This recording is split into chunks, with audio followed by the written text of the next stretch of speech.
بالله من الشيطان اللعين الرجيم. بسم الله الرحمن الرحيم. الحمد لله رب العالمين، والصلاة والسلام على سيد المرسلين وخاتم النبيين ورحمة للعالمين وشفيع المذنبين والمخاطب بطه وياسين أبي القاسم محمد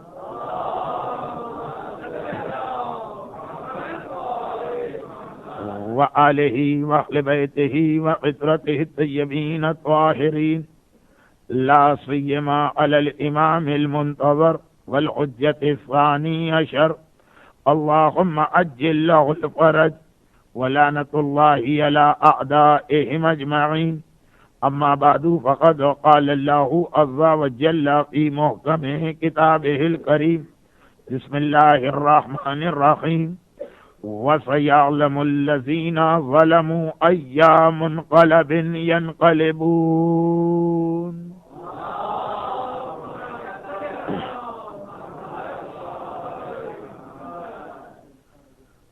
اور ان قریب ظالموں کو یہ معلوم ہو جائے گا کہ ان کے ظلم کا انجام کیا ہونے والا ہے، اور اسی دنیا میں وہ ایک انقلاب اور ایک تبدیلی کو دیکھیں گے. قرآن کی یہ ایک ایسی آیت ہے جس کا ہم میں سے ہر ایک اپنی روزمرہ کی زندگی میں بھی مشاہدہ کر سکتا ہے، کیونکہ قرآن نے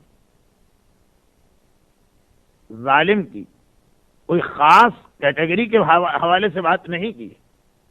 ہر ظالم اس کے اندر اس مومن سے آغاز ہوتا ہے جو اپنی اولاد پر بایمانہ ظلم کرتا ہے، کہ اس کے دنیاوی عیش و آرام کے لیے تمام وسائل کو مہیا کرتا ہے، مگر اس کی آخرت اور دین بنانے کے لیے کوئی کام نہیں کرتا. اور پھر یہ سلسلہ یہاں سے چلتا ہے. میں اکثر ایام اعزا کے پہلے عشرے کی آخری مجلس میں ایک جملہ ایسا بیان کیا کرتا ہوں جو بعض صاحبان ایمان کو بہت برا بھی لگتا ہے، اور وقت کی کمی کی وجہ سے، یعنی وقت کی کمی میں ان معنوں میں کہہ رہا ہوں کہ آج کی مجلس کا چونکہ یہ ڈائریکٹ ٹاپک نہیں تو میں 1-2 منٹ سے زیادہ اس جملے کو نہیں دے سکتا ہوں. وقت کی کمی کی وجہ سے غلط فہمیاں بھی پیدا کر سکتا ہے، مگر کربلا کے حوالے سے یہ ہے بہت اہم پیغام. اور چونکہ ایام اعزا بالکل آخری اور اختتامی مراحل میں، آج 2 مہینے اور 6 دن گزر گئے آپ کی عزاداری کو. کل کی رات ایام اعزا کی آخری رات ہوگی، تو اب ایام اعزا کو الوداع کہتے ہوئے معصوم کی وہ حدیث کہ یہاں بھی کہیں پہ ضرور لکھی ہوگی اور ہر عزا خانے میں آج کل لکھی جا رہی ہے، معصوم کی یہ حدیث سال کے باقی 10 مہینوں میں اپنے سامنے رکھ کر اس کے اعتبار سے یہ پہچاننا ہے کہ اگر ہر زمین کربلا ہے اور ہر دن عاشورہ، کلو ارضٍ کربلا و کلو یوم عاشورہ، تو یاد رکھیے کہ جہاں کربلا ہوگی، جہاں عاشورہ ہوگا، وہاں یزید کا ہونا بھی ضروری ہے. کربلا اور عاشور بغیر یزید کے مکمل نہیں ہو سکتے. تو امام تیسرا جملہ کہنے کی ضرورت نہیں کہ ہر زمین کربلا، ہر دن عاشورہ اور ہر علاقے میں یزید. اور یہ 2 مہینے اور 7 دن کی عزا کے بعد کل جو آخری رات آئے گی، تو ہمیں یہ غور کرنا کہ کیا ان ایام عزا سے ہمیں کم از کم اتنا فائدہ ملا کہ ہم اپنے زمانے کے یزید کو پہچانیں. اور جیسا کہ آج کل ممبر سے یہ بہت زیادہ کہا جا رہا، اور اپنی جگہ یہ بات آدھی صحیح بھی ہے کہ دجال کسی ایک آدمی کا نام نہیں ہے. ہر دور میں دجال رہے، ہر زمانے کا ایک دجال ہوتا ہے. ظہور ایمان کی نشانیوں میں دجال کا مقابلہ ہر مومن کو کرنا ہے. دجال کی وہی حیثیت ہے جو آخرت میں پل صراط کی حیثیت ہے. یعنی وَإِنْ كَانَ وَارِدُهَا إِلَّا حَتْمًا مَقْضِيًّا، سورہ مریم کی ایک آیت ہے جس کی تفسیر اور جس کی تشریح علماء اسلام کو دانتوں پسینہ آ گیا. یہ سورہ مریم کی مشکل ترین آیتوں میں سے ایک آیت ہے، بلکہ سورہ مریم کی آیت پورے قرآن کی مشکل ترین آیتوں میں سے ایک آیت ہے. اور میں اس وقت فقط اشارہ اس لیے کر رہا ہوں کہ شاید میں نے اپنا مزاج اس سے پہلے کی مجالس میں بیان کیا کہ میں بعض باتوں کو اس لیے نامکمل چھوڑ دیتا ہوں کہ شاید اسی حوالے اور اسی بہانے سے آپ میں سے بعض کتاب پڑھنے کی عادت ڈالیں. تفسیر نمونہ مجھے اس عزاخانے کی لائبریری میں بھی نظر آ رہی ہے، اور اس کے علاوہ بھی آج انٹرنیٹ کی برکتوں سے آپ کو بے شمار شیعہ تفاسیر مل جائیں گے، اور سی ڈی کی برکتوں سے ایک مختصر سی سی ڈی میں 40 50 تفاسیر آپ کو مل جائیں گے. وہ تشریح آپ دیکھتے رہیے گا. مگر ایک میں نے کہا کہ آدھی بات بیان کرتا ہوں آدھی چھوڑ دیتا ہوں، تو آدھی تو بیان کروں کہ سورہ مریم کی آیت کا ترجمہ کیا، جسے میں نے کہا کہ اس دنیا میں یہ آیت دجال بنے گی، آخرت میں یہ آیت پل صراط بنے گی. ایک ہی چیز ہے، اور وہ یہ آیت کا ترجمہ کہ قرآن سورہ مریم کی اس آیت سے پہلے والی آیتوں میں جہنم کا تذکرہ کر رہا. آ گیا نا ذکر جہنم. جو لوگ میری مجالس کے موضوعات کو جانتے ہیں وہ بڑے حیران تھے کہ پہلے دن سے لے کے آج تک کی تقریر میں جہنم کا ذکر کیوں نہیں آیا. آ گیا جہنم کا لفظ، اور ابھی تذکرہ بھی ہوگا لیکن شاید کل، کیونکہ کل جس امام کی سیرت کا بیان ہونے والا پوری مجلس میں تو اب ہم یہ بیان نہیں کر سکیں گے، اس لیے کہ ہمارا اصل موضوع مختار نامہ ایک حد تک مکمل ہونے کے لیے بھی ہمیں کل کی ساری مجلس اس کے لیے وقف کرنا ہے. مگر تھوڑا بہت تذکرہ شب شہادت اور شب تابوت کی وجہ سے جب امام کا ہوگا تو ان کی سیرت میں جہنم کا تذکرہ موجود ہے. مگر سورہ مریم کی آیت جو آئی ہے وہ ایک اور انداز سے آئی. وہ کہہ رہی کہ ہر شخص کو جہنم میں سے گزرنا. یہ وہ آیت ہے کہ دانتوں پسینہ آ گیا، کیونکہ ہر شخص کا جو لفظ آ گیا. سوال یہ پیدا ہوا کہ انبیاء بھی، سوال یہ پیدا ہوا کیا اولیاء بھی، سوال یہ پیدا ہوا کیا خاصان خدا بھی، سوال یہ پیدا ہوا کیا علماء بھی، سوال یہ پیدا ہوا کیا شہدائے راہ خدا بھی. لیکن آیت یہ کہہ رہی ہے کہ جی ہاں، ان میں سے ہر ایک کو جہنم میں سے گزرنا. پھر یہاں سے ہمارے سامنے تفسیر کا وہ پہلو آیا کہ دراصل یہ تذکرہ پل صراط کا کیا جا رہا. پل صراط اس پل کا نام ہے کہ اس کی حالت دیکھ کر کسی کا دل نہ چاہے اس پہ قدم رکھنے کا.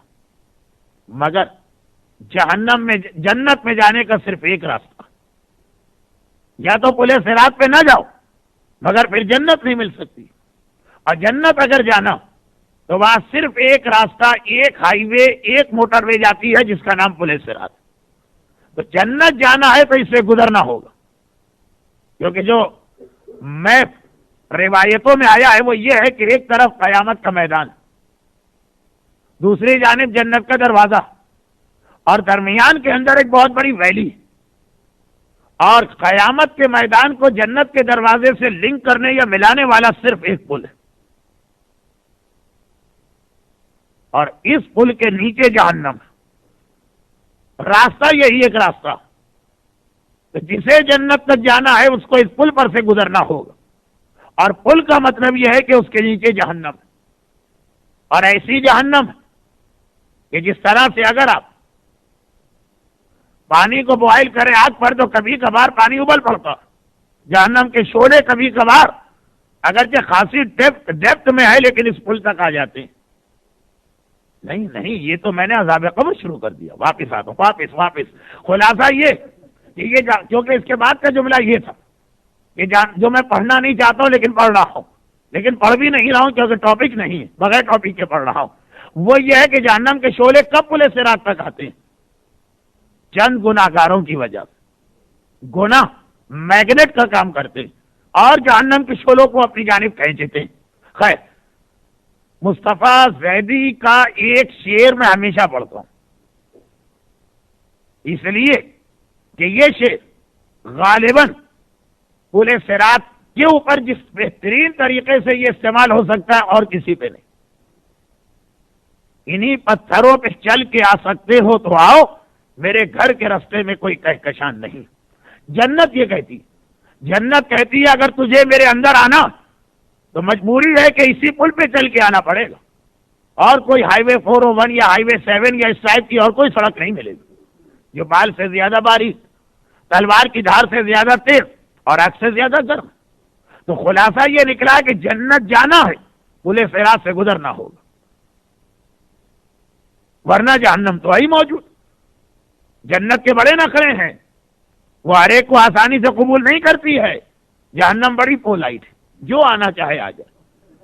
جہنم کو کسی کی آمد پر، کسی کی انٹری پہ کوئی اعتراض نہیں، کوئی کنڈیشن نہیں لگاتی، ہر ایک کے سامنے بچھ جاتی۔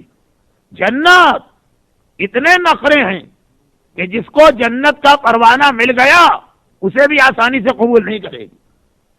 البتہ شیخ عباس قمی کی 200 صفحے کی ایک کتاب منازل الاخرہ، یہ وہی شیخ عباس قمی ہے جن کی مفاتیح الجناح کے بغیر کسی مومن کا کام نہیں چلتا۔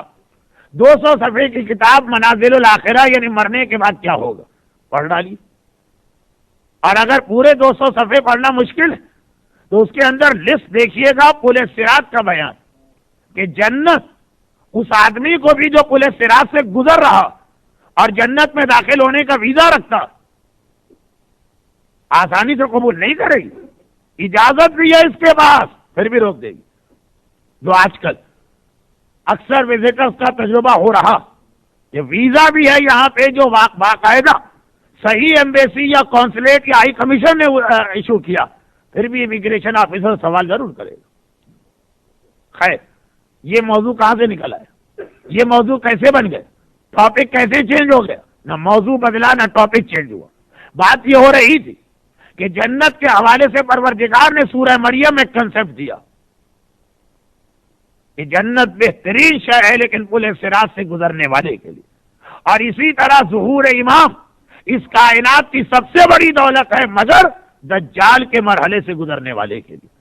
یہ دجال پورے صراط کا کام کر رہا کہ جیسے پل صراط کے نیچے جہنم اور پل صراط خود بال سے زیادہ باریک، تلوار کی دھار سے زیادہ تیز اور آگ سے زیادہ گرم، لیکن اگر کوئی پل صراط کو فیس نہ کرنا چاہے تو اس کے جنت میں جانے کا کوئی طریقہ نہیں۔ وہی مسئلہ دجال کا کہ اتنا بڑا مسئلہ، اتنا بڑا فتنہ، اتنی بڑی آزمائش اور اتنا بڑا امتحان بننے والا کہ روایات معصومین، ہمارے یہاں بھی یہ دعا موجود ہے، برادران اہل سنت کے ہاں تو اکثر پڑھی بھی جاتی ہے، لیکن یہ دعا ہمارے یہاں بھی ہے کہ اعوذ باللہ من فتنۃ الدجال، اے خدا ہمیں دجال کے فتنے سے محفوظ رکھنا۔ ہمارے یہاں بھی یہ دعا البتہ کم پڑھی جاتی یا بالکل نہیں پڑھی جاتی، اور اس میں کسی خرابی کا تعلق نہیں ہے، اس کی بھی ایک لاجیکل وجہ، اگر موقع ملا تو آگے چل کے وہ وجہ آ جائے گی، لیکن یہ سمجھیے کہ ابھی فی الحال یہ دعا پڑھنے کی اتنی ضرورت بھی نہیں۔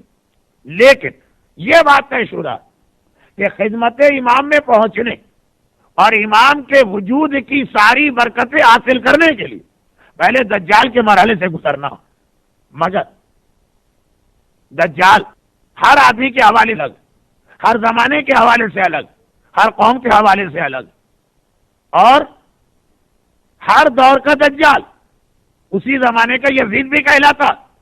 ایام ازا آپ کو ہر دور کے یزید کی پہچان کرواتے ہیں، یعنی حسینیت کے حوالے سے جسے یزید کہا گیا، امام زمانہ کے حوالے سے اسی کا نام دجال ہے، ایک ہی چیز ہے، صرف نام بدل گئے۔ اور ایام ازا کا سب سے بڑا مقصد 2 مہینے 8 دن کی عزاداری کے بعد یا ایک طرف شہزادی فاطمہ زہرا کو ان کے لال کا پرسہ دینا، وہاں اپنے زمانے کے دجال کو پہچاننا۔ یعنی اپنے زمانے کے یزید کو پہچاننا. اور اب وہ جملہ کہہ رہا ہوں جو اکثر مومنین کو ناگوار گزرتا، مگر اسے بعد میں سمجھاتا بھی ہوں. آج موقع نہیں ہے سمجھانے کا کہ یزید یا دجال یہ گھروں میں بھی ہوتے ہیں اور کبھی آئینوں میں بھی ہوتے ہیں. یعنی اگر آدمی اپنے گھر میں دیکھے تو کچھ دجال یا یزید وہاں بھی نظر آ جاتے ہیں، اور کبھی انسان اگر آئینہ دیکھے تو کچھ دجال و یزید آئینے میں بھی نظر آ جاتے ہیں. یہاں پہ میں اس جانب فی الحال اشارہ نہیں کر رہا ہوں جو مجلس کے آخر کے واقعے میں آئے گا. مختار کی رہائی کے انتظام کرنے والے نے یزید کو کیسے پہچانا تھا، وہ والی پہچان ہمارے اور آپ کے لیے نہیں، مگر یہ جملہ یاد رکھیے گا مجلس کے آخر میں آئے گا. میں اس وقت اس کی وضاحت نہیں کروں گا، اس لیے یہ بات صاحبان ایمان پہ وہ ڈائریکٹ اٹیک ہو جائے گا جو میرا مقصد نہیں. میں 50 منٹ کا گیپ دے رہا ہوں اس جملے میں اور اس دور کے یزید کی پہچان. ابھی تو بات یہ آگے بڑھ رہی ہے. یہ چھوٹے چھوٹے منی دجال، چھوٹے چھوٹے مائکرو یزید وہ ہمارے اپنے گھروں میں موجود. بخاری پہچاننے والی آنکھ ہونی چاہیے. اور ان چھوٹے ظالموں سے لے کر کائنات کے سب سے بڑے ظالم یزید تک ایک ہی پیغام چلا رہا ہے کہ وَسَيَعْلَمُ الَّذِينَ ظَلَمُوا أَيَّ مُنْقَلَبٍ يَنْقَلِبُونَ. کیا اے ظالموں کن خیالوں میں کھوئے ہوئے ہو، یاد رکھو کہ اللہ اس دنیا کے اندر اس انداز سے تمہارے ظلم کی سزا دے گا کہ آج تم سوچ بھی نہیں سکتے. وہ وقت آ جائے گا کہ چوہوں کی طرح سے بلوں میں جا کے چھپو گے اور وہاں تمہیں جائے پناہ نہ ملے گی، جیسے 66 ہجری کے مختار کے زمانے میں. لیکن ایک چھوٹی سی پہلی منزل گزر جائے، اس کے بعد پھر ہم آتے ہیں 66 ہجری کے مختار کے ظالموں کو پہچاننے کے لیے. اب سنیے کہ اس دجال کے حوالے سے آج کا ٹاپک دجال نہیں تھا، کچھ باتیں آ گئی ہیں تو ایک وضاحت اس لیے کروں کہ بعض چیزیں ایسی کہ بڑی جلدی جلدی ہم لوگ غلطی کر رہے ہیں اور اتنے ہی بھول ہیں. خدا کی مدد آ جاتی ہے اور عذاب خدا کا حقدار بناتے ہیں. آج ذرا سی سنجیدہ گفتگو مجلس کے شروع میں سنی. عالم اسلام کی جتنی بری حالت اس وقت، آج میری مجلس سے پہلے پاور آف حجاب کے حوالے سے کل کے جس اجتماع کا اعلان ہوا تھا تھوڑا اسے ذہن میں رکھیے گا، اور ابھی میں وہاں جا رہا ہوں. یعنی اس ٹاپک تک جب لاسٹ سینچری شروع ہوئی تھی نا، مسلمانوں کی حالت اتنی ہی خراب تھی جتنی آج. حال ہی کو بڑی دل سوزی کے ساتھ کہنا پڑا تھا، خاصائے خاصان رسول وقت دعا، امت پہ تیرا کیا جب وقت پڑا. ہمیں لگ رہا ہے کہ یہ نعت یا نعتیہ دعا آج کے لیے جہاں دیکھیے مسلمانوں پہ ظلم، جہاں دیکھیے عالم اسلام کا قتل عام، جہاں دیکھیے مسلمان کو سر چھپانے کی جگہ نہ ملے. مگر یہ نعت آج نہیں لکھی گئی ہے، ٹھیک 100 سال پہلے لکھی گئی. یعنی ٹھیک 100 سال پہلے بھی عالم اسلام اتنے ہی پرابلم میں تھا. آج میں خالی سوال کر رہا ہوں، جواب آپ خود دیکھیے گا. 100 سال پہلے عالم اسلام اتنے ہی پرابلم میں تھا. یعنی ہر مسلمان ملک پہ ایک ظالم طاقت بیٹھی ہوئی تھی. دنیا میں ہر جگہ خون مسلم بہایا جا رہا تھا. نارتھ افریقہ کے اندر جتنے مظالم ہو رہے تھے، اقبال کی نظمیں دیکھ ڈالیے جس طریقے سے کلیجہ آنسو بن کر آنکھوں سے ٹپک رہا. لیکن ود ان 50 ایئر خدا نے اتنی مدد کی کہ وہ ساری اس زمانے کی اتنی بڑی بڑی طاقتیں جن کا کہنا تھا انا ربکم الاعلی، مسلمانوں کی تقدیر ہمارے ہاتھ میں، ایک ایک کر کے نیست و نابود ہو گئے. ظالم آپس میں ہی ٹکرا گئے. جو کوئی سوچ بھی نہیں سکتا تھا کہ جس برٹش امپائر کے اوپر سورج غروب نہیں ہوتا ہے، ود ان سینچری اس برٹش امپائر میں سورج طلوع ہوتا نظر نہیں آئے. سکڑ کر خالی ایک چھوٹے سی آئی لینڈ میں محدود ہو کے رہ گئی. 100 سال پہلے برطانیہ کا دماغ اور برطانیہ کی طاقت آج سے زیادہ تھی. اور مسلمان غلام تھے، ڈائریکٹ جہاں جاتے تھے قبضہ کر لیتے تھے، تڑپ تڑپ کر، رو رو کر، گڑ گڑا کر خدا سے فریاد کی کہ اے خاصا نے رسول وقت دعا، خدا نے دعا قبول کر دی، دھڑا دھڑ مسلمان ملک آزاد ہو گئے۔ دنیا کے اندر تقریباً 50 ملک مسلمان بن گئے، مسلمان آزاد ملک ہو گئے۔ کیا ہوا؟ جیسے ہی پرابلم اور پریشانیاں دور ہوں ویسے ہی مسلمانوں کا دماغ خراب ہو، اسی خدا کو بھول گئے۔ اگر غلامی کے زمانے میں مسلمان کی مسجد کے سامنے سے ہندوؤں کی بارات وقت نماز باجا بجاتے ہوئے گزرے تو قتل عام ہو جاتے تھے، ہندو مسلم فساد ہو جاتے تھے، اور لوگ مسجد کی حرمت پہ جان دینا اپنا فریضہ سمجھتے تھے۔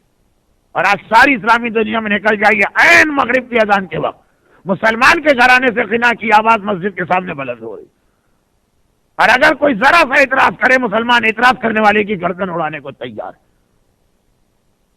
خدا ایک موقع دیتا، 2 موقع دیتا۔ 100 سال پہلے تمہارے باپ اور تمہارے دادا تڑپ تڑپ کے فریاد کر رہے تھے، ہم نے مدد کی، ہم نے پرابلم دور کی، ہم نے ظالموں کو آپس میں لڑایا، ہم نے ہٹلر نامی آدمی کو اس اعتبار سے پیدا کیا کہ خود بھی گیا لیکن دوسروں کو بھی لے کے ڈوب گیا۔ کیا تم نے ہماری نعمت کا شکر ادا کیا؟ کیا اس کے بعد تم نے واقعہ جی پہ عمل کیا؟ کہیں ایسا تو نہیں یاد تھا اور آزادی میں بھول گئے؟ اور اگر ایسا ہوا تو دوبارہ سزا ملنی چاہیے، کیونکہ یہ خدا نے پہلے سے اعلان کیا، کہا سنو ہم تمہیں نعمت دیں گے، لیکن شکر تم اور ہماری نعمت کا شکر ادا کرو گے لازیدنکم، ہم نعمت بڑھاتے جائیں گے، ولئن کفرتم، لیکن نعمت ہم دیں گے اور تم ہمارا کفران کرو گے، ان عذابی لشدید، پھر سخت ترین عذاب ہمارا آئے گا۔ شامت اعمال ما صورت نادر گرفت، فارسی کا محاورہ اردو میں بھی اتنا ہی فریکوینٹ استعمال ہوتا کہ یہ نادر شاہ دہلی کا قتل عام کرنے والا یہ کیسے آیا؟ یہ ہمارے اعمال کی بدبختی اور بدقسمتی تھی۔ ہم نے پہلے 50 سال خدا سے رو رو کے گزارے، اور بعد کے 50 سال اسی خدا کی نافرمانی کرتے ہوئے، اس کے احکامات کو ٹھکراتے ہوئے، اس کی شریعت کا مذاق اڑاتے ہوئے گزارے۔ ایک چھوٹی سی بات کہہ دوں اور پھر ذرا سا اس کا ایمان سے ربط ملاؤں، اور زیادہ بات آج مختار کے حوالے سے آگے بڑھے گی، مگر ایک التماس ہے آپ حضرات سے کہ درود بھیجیں، اور آپ سے ایک ریکویسٹ ہے موسوی صاحب قبلہ علامہ صاحب، درود۔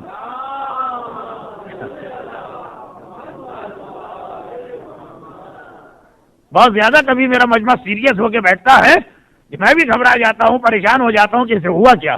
سنیے مختصر بات، بہت مختصر۔ جب وہ پہلے 50 سال سے لاسٹ سینچری، دیکھیے وہی سینچری ریپیٹ ہو رہی ہے، صرف کیریکٹرز کے نام بدلے ہیں، حالات وہی۔ 50 پہلے جب پہلی سینچری تھی، لاسٹ سینچری، اس وقت ہمارے یہاں حجاب زیادہ تھا،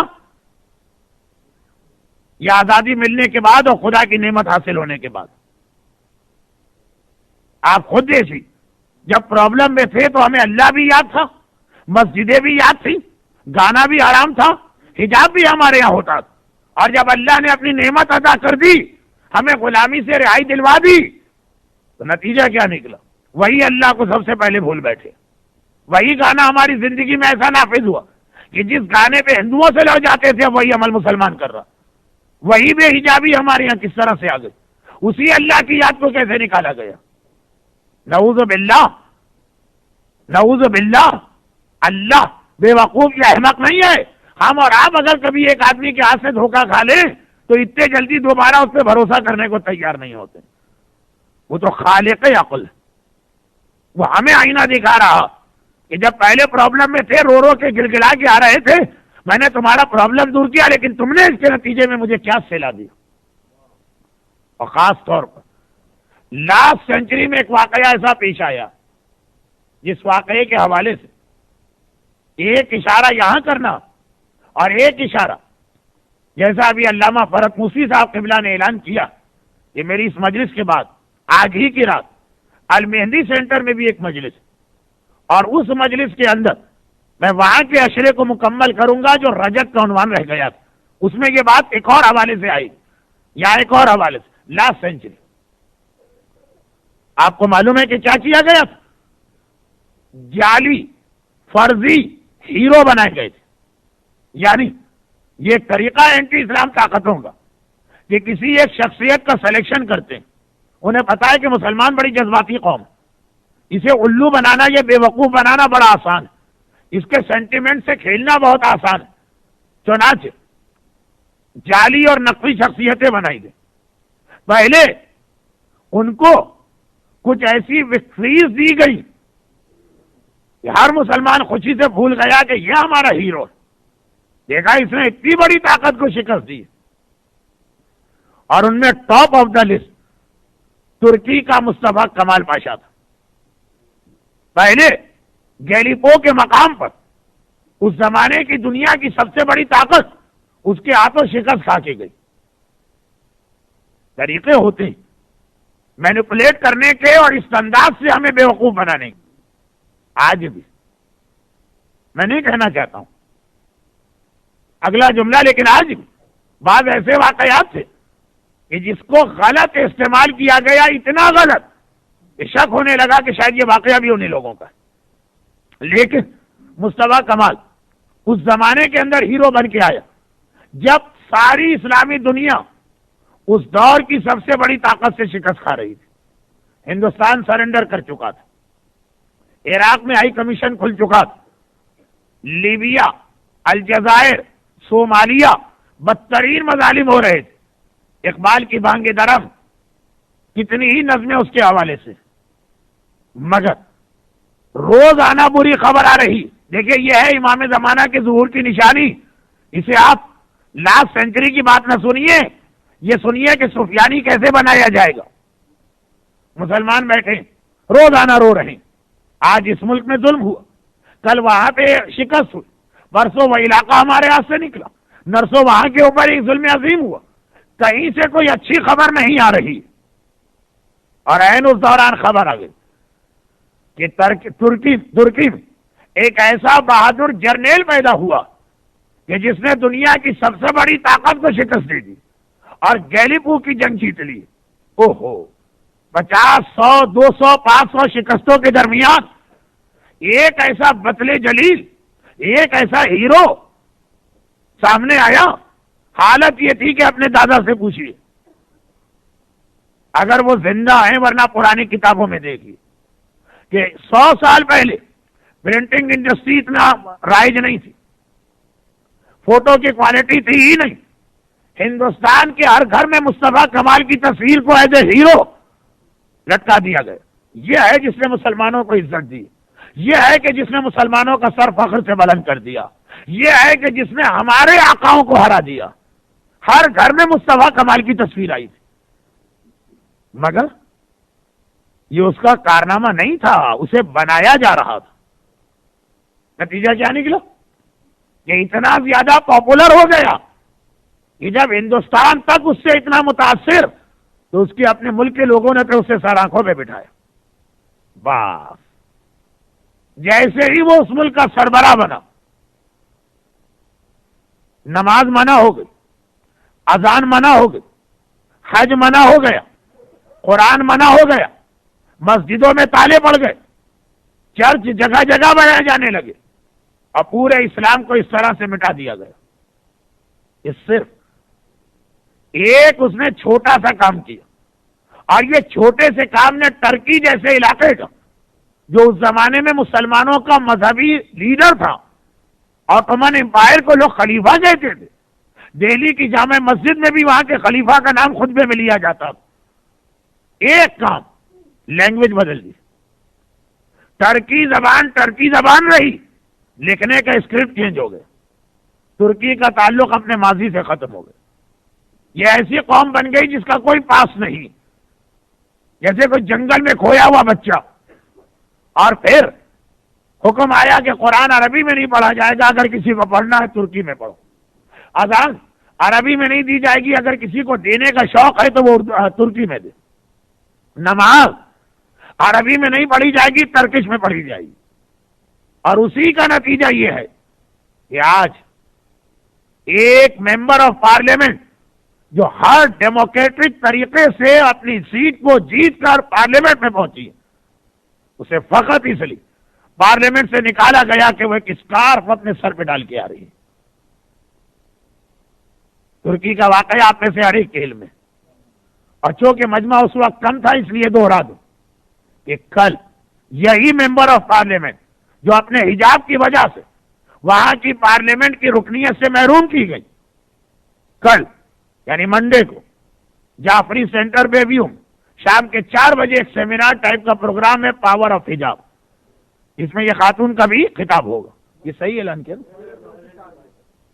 اچھا، 4 بجے ختم ہوگا، 1:30 بجے شروع ہوگا، 1:30 سے 4 تک، جسٹ آفٹر نماز ظہر۔ جگہ تو صحیح بتائی نا، جعفری سینٹر پہ بھی ہو، لیکن یہ تو اعلان بیچ میں ضمنی آ گیا، اصل چیز تھی لاسٹ سینچری ہم نے دیکھی کہ کس طرح سے شخصیتوں کو بنایا جاتا، ہیرو۔ البتہ ایک جملہ کہہ دوں، صرف ایک جگہ ان کو ہیرو بنانے میں ناکامی ہوئی تھی، عرب کی سرزمین پر عبدالعزیز کو ہیرو بنا دیا، جس کے نتیجے میں مکہ مدینہ انڈائریکٹ ان کے ہاتھ میں چلے گا۔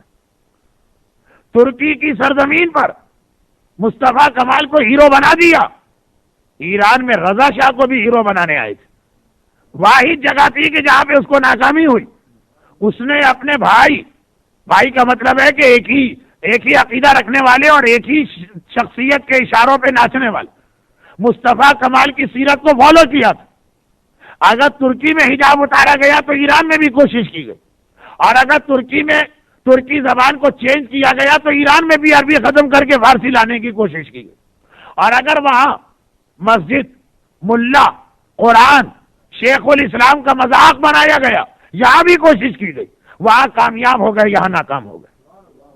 کوئی ہے چیز، کوئی راز ہے اس کا؟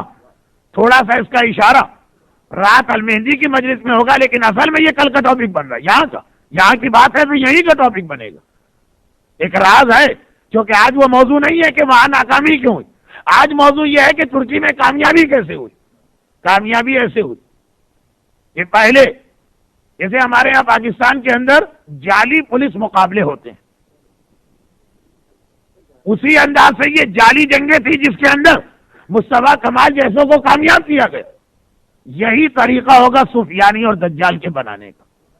اینٹی اسلام ایلیمنٹ اس وقت بھی مسلمان دنیا میں کسی نیٹ اینڈ کلین پرسنالٹی کو ڈھونڈ رہے ہیں، ایسی شخصیت کہ جس کا بیک گراؤنڈ اتنا خراب نہ ہو جتنا صدام کا ہو چکا، جتنا قذافی کا ہو چکا۔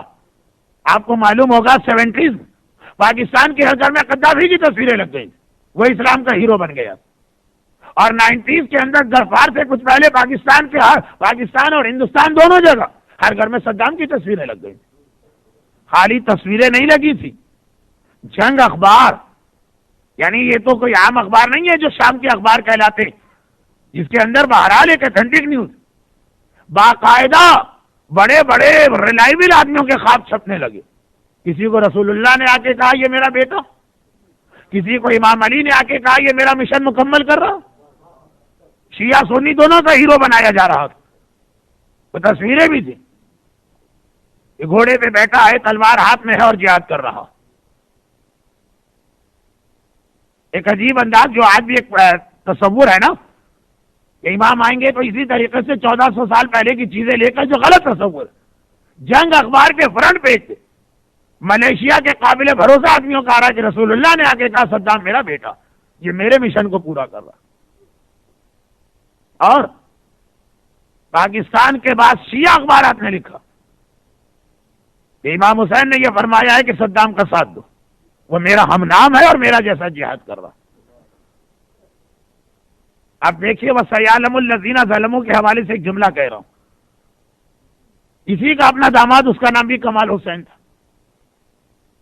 91 کی گلف وار میں جب اپرائزنگ ہوئی تھی شیعوں کی، اور اس کے بعد اس کے اگینسٹ صدام کی فوجیں گئی تھی، اس وقت یہ کمال حسین ڈیفنس منسٹر تھا اور عراق کی فوجوں کا ڈپٹی کمانڈر ان چیف تھا، اسے بھیجا گیا تھا کربلا محلہ میں امام حسین کے روضے میں داخل ہوا تھا جوتے پہن کر، اور زری کے سامنے کھڑے ہو کے کہا تھا کہ تو بھی حسین ہے، میں بھی حسین، آگے دیکھنا ہے کہ کون سا حسین جیتتا۔ بعد میں یہی کمال حسین اسی صدام کے ہاتھوں مارا گیا۔ یہ وہی اس کا داماد ہے جو بھاگ کے جارڈن گیا اور پھر واپس آیا، صدام کے ہاتھوں مارا گیا۔ میں آپ کو بتا ہی رہا ہوں، پاکستان کے شیعہ اس کا غم کر رہے تھے کمال حسین کا، کہ بیچارہ صدام کے ہاتھوں مارا گیا تو بہت ہی مظلوم ہوگا کوئی۔ یہ لیک آف نالج اور جہالت کی انتہا دیکھی۔ خسر نے اپنے داماد کو مارا اور اپنی بیٹی کو بیوہ کیا، اس لیے کہ بقول ہارون کے الملک و عقیب، کرسی اور اقتدار جو ہے اس کا کسی سے کوئی رشتہ نہیں ہوتا، مگر سیعلم الذین اتنے جلدی پورا ہوا، اس لیے کہ جیسا بدتمیزی کا جملہ اس نے کہا تھا ایسا صدام نے بھی نہیں کہا تھا کہ تو بھی حسین میں بھی حسین، دیکھتا ہوں کون حسین جیتتا۔ لیکن میں نے پاکستان میں لوگوں کو اظہار افسوس کرتے سنا کہ چھ بیچارے مظلوم مارے گئے۔ مجھے تو ڈر لگ رہا تھا کوئی صاحب ان کے نام کا سورہ فاتحہ نہ بھجوا دے، اس لیے کہ آپ کو یقین نہیں آئے گا، لیکن میں ممبر پہ بیٹھ کے کہتا ہوں کہ جس دن شاہگیران جہنم حاصل ہوا تھا اس دن میں انجمن کے اندر درس دے رہا تھا، میرے پاس پرچہ آیا کس کا سورہ فاتحہ، تو بڑھوا دیجیے۔ لیکن یہ مثالیں میں کیوں دے رہا ہوں؟ مجلس کا ٹائم پورا کرنے کے لیے جی نہیں، میں مثالیں اس لیے دے رہا ہوں کہ یہی تو آخری زمانے میں ہوگا، ایک نیٹ اینڈ کلین پرسنالٹی کو لا کے ہیرو بنایا جائے گا۔ جب دشمنان اہل بیت کو چھوڑے، محب اہل بیت، اس کی یہ حالت ہے کہ لیک آف نالج کی وجہ سے کمال حسین جیسے ظالم کی موت کے اوپر جو ڈائریکٹ زری کے سامنے بدتمیزی کر کے گیا، اس لیے اظہار افسوس کر رہا کہ کہتا ہے مجھے پتہ ہی نہیں اس کے بارے میں۔ تو یہ جو نہیں پتا ہے نا، یہی تو سب سے بڑا دشمن کے ہاتھ میں ہتھیار ہوگا۔ ہمیں نہیں پتا ہے، جسے لا کے ہمارے سر پہ مسلط کر دیں ہم زندہ باد کا نعرہ لگا دیں گے۔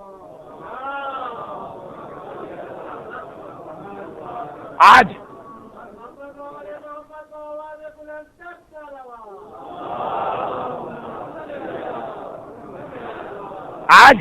ذرا سا میں اپنے اصل اسٹائل کی ایک حدیث پڑھ دوں۔ خیر پھر بھی یہ پورا اصل اسٹائل تو نہیں ہے، پورا اصل اسٹائل تو ہوتا ہے سانپ، بچھو، جہنم کے شعلے، آگ۔ ہلکا سا وہ کیا کہ یہ جو ہم لوگ کہتے ہیں جی ہمیں نہیں پتا ہے، تو یہی تو شریعت کہتی ہے کہ کیوں نہیں پتا ہے۔ دیکھیں کتنے سارے لوگ ہیں، ان سے کہا جاتا ہے کہ دیکھیے فلاں صاحب کی مجلس میں چڑھیے، بڑی اچھی اچھی باتیں بتاتے ہیں، کہتے نہیں وہ سب صحیح بتاتے، میں نہیں جاؤں گا۔ کیوں نہیں جائیں گے؟ سن لیں گے تو پھنس جائیں گے، پھر تو عمل کرنا پڑے گا، نہ سنو تو بچ نکلو گے۔ قیامت میں خدا جس بارے میں پوچھے گا یہ کام کیوں نہ کیا، داڑھی کیوں نہ رکھی، حجاب کیوں نہ کیا، خمس کیوں، خدا بندہ میں پتہ ہی نہیں تھا، خدا بندہ میں معلوم ہی نہیں تھا۔ اتنے بھولے بھالے بن جائیں گے کہ 200 سال پہلے شکارپور میں بھی ایسے لوگ نہیں ملتے تھے جیسے ہم بن جائیں گے۔ میں معذرت کے ساتھ کہہ رہا ہوں کہ اگر کوئی مومن وہاں کے اور ان کے جذبات مجروح ہوئے تو میں معافی مانگتا ہوں، جملہ بے اختیار زبان پہ آ گیا، مگر آ گیا تو صحیح بھی آیا۔ اچھا خیر، خلاصہ یہ کہ ہم اتنے بھولے بھالے بن جائیں گے ہمیں کچھ پتہ ہی نہیں۔ لیکن کتنے ہی لوگوں کی یہ مینٹلٹی ہے کہ اس لیے مت سنو اور مت پڑھو کہ پھر عمل کرنا پڑے گا۔ اور آپ کو معلوم ہے معصوم کی حدیث، کہا کہ جس نے عمل نہیں کیا قیامت میں اسے ایک ڈانٹ پڑے گی۔ حل لا عملتا، ہمارے پانچویں امام محمد باقر علیہ افضل الصلاۃ والسلام کا فرمان،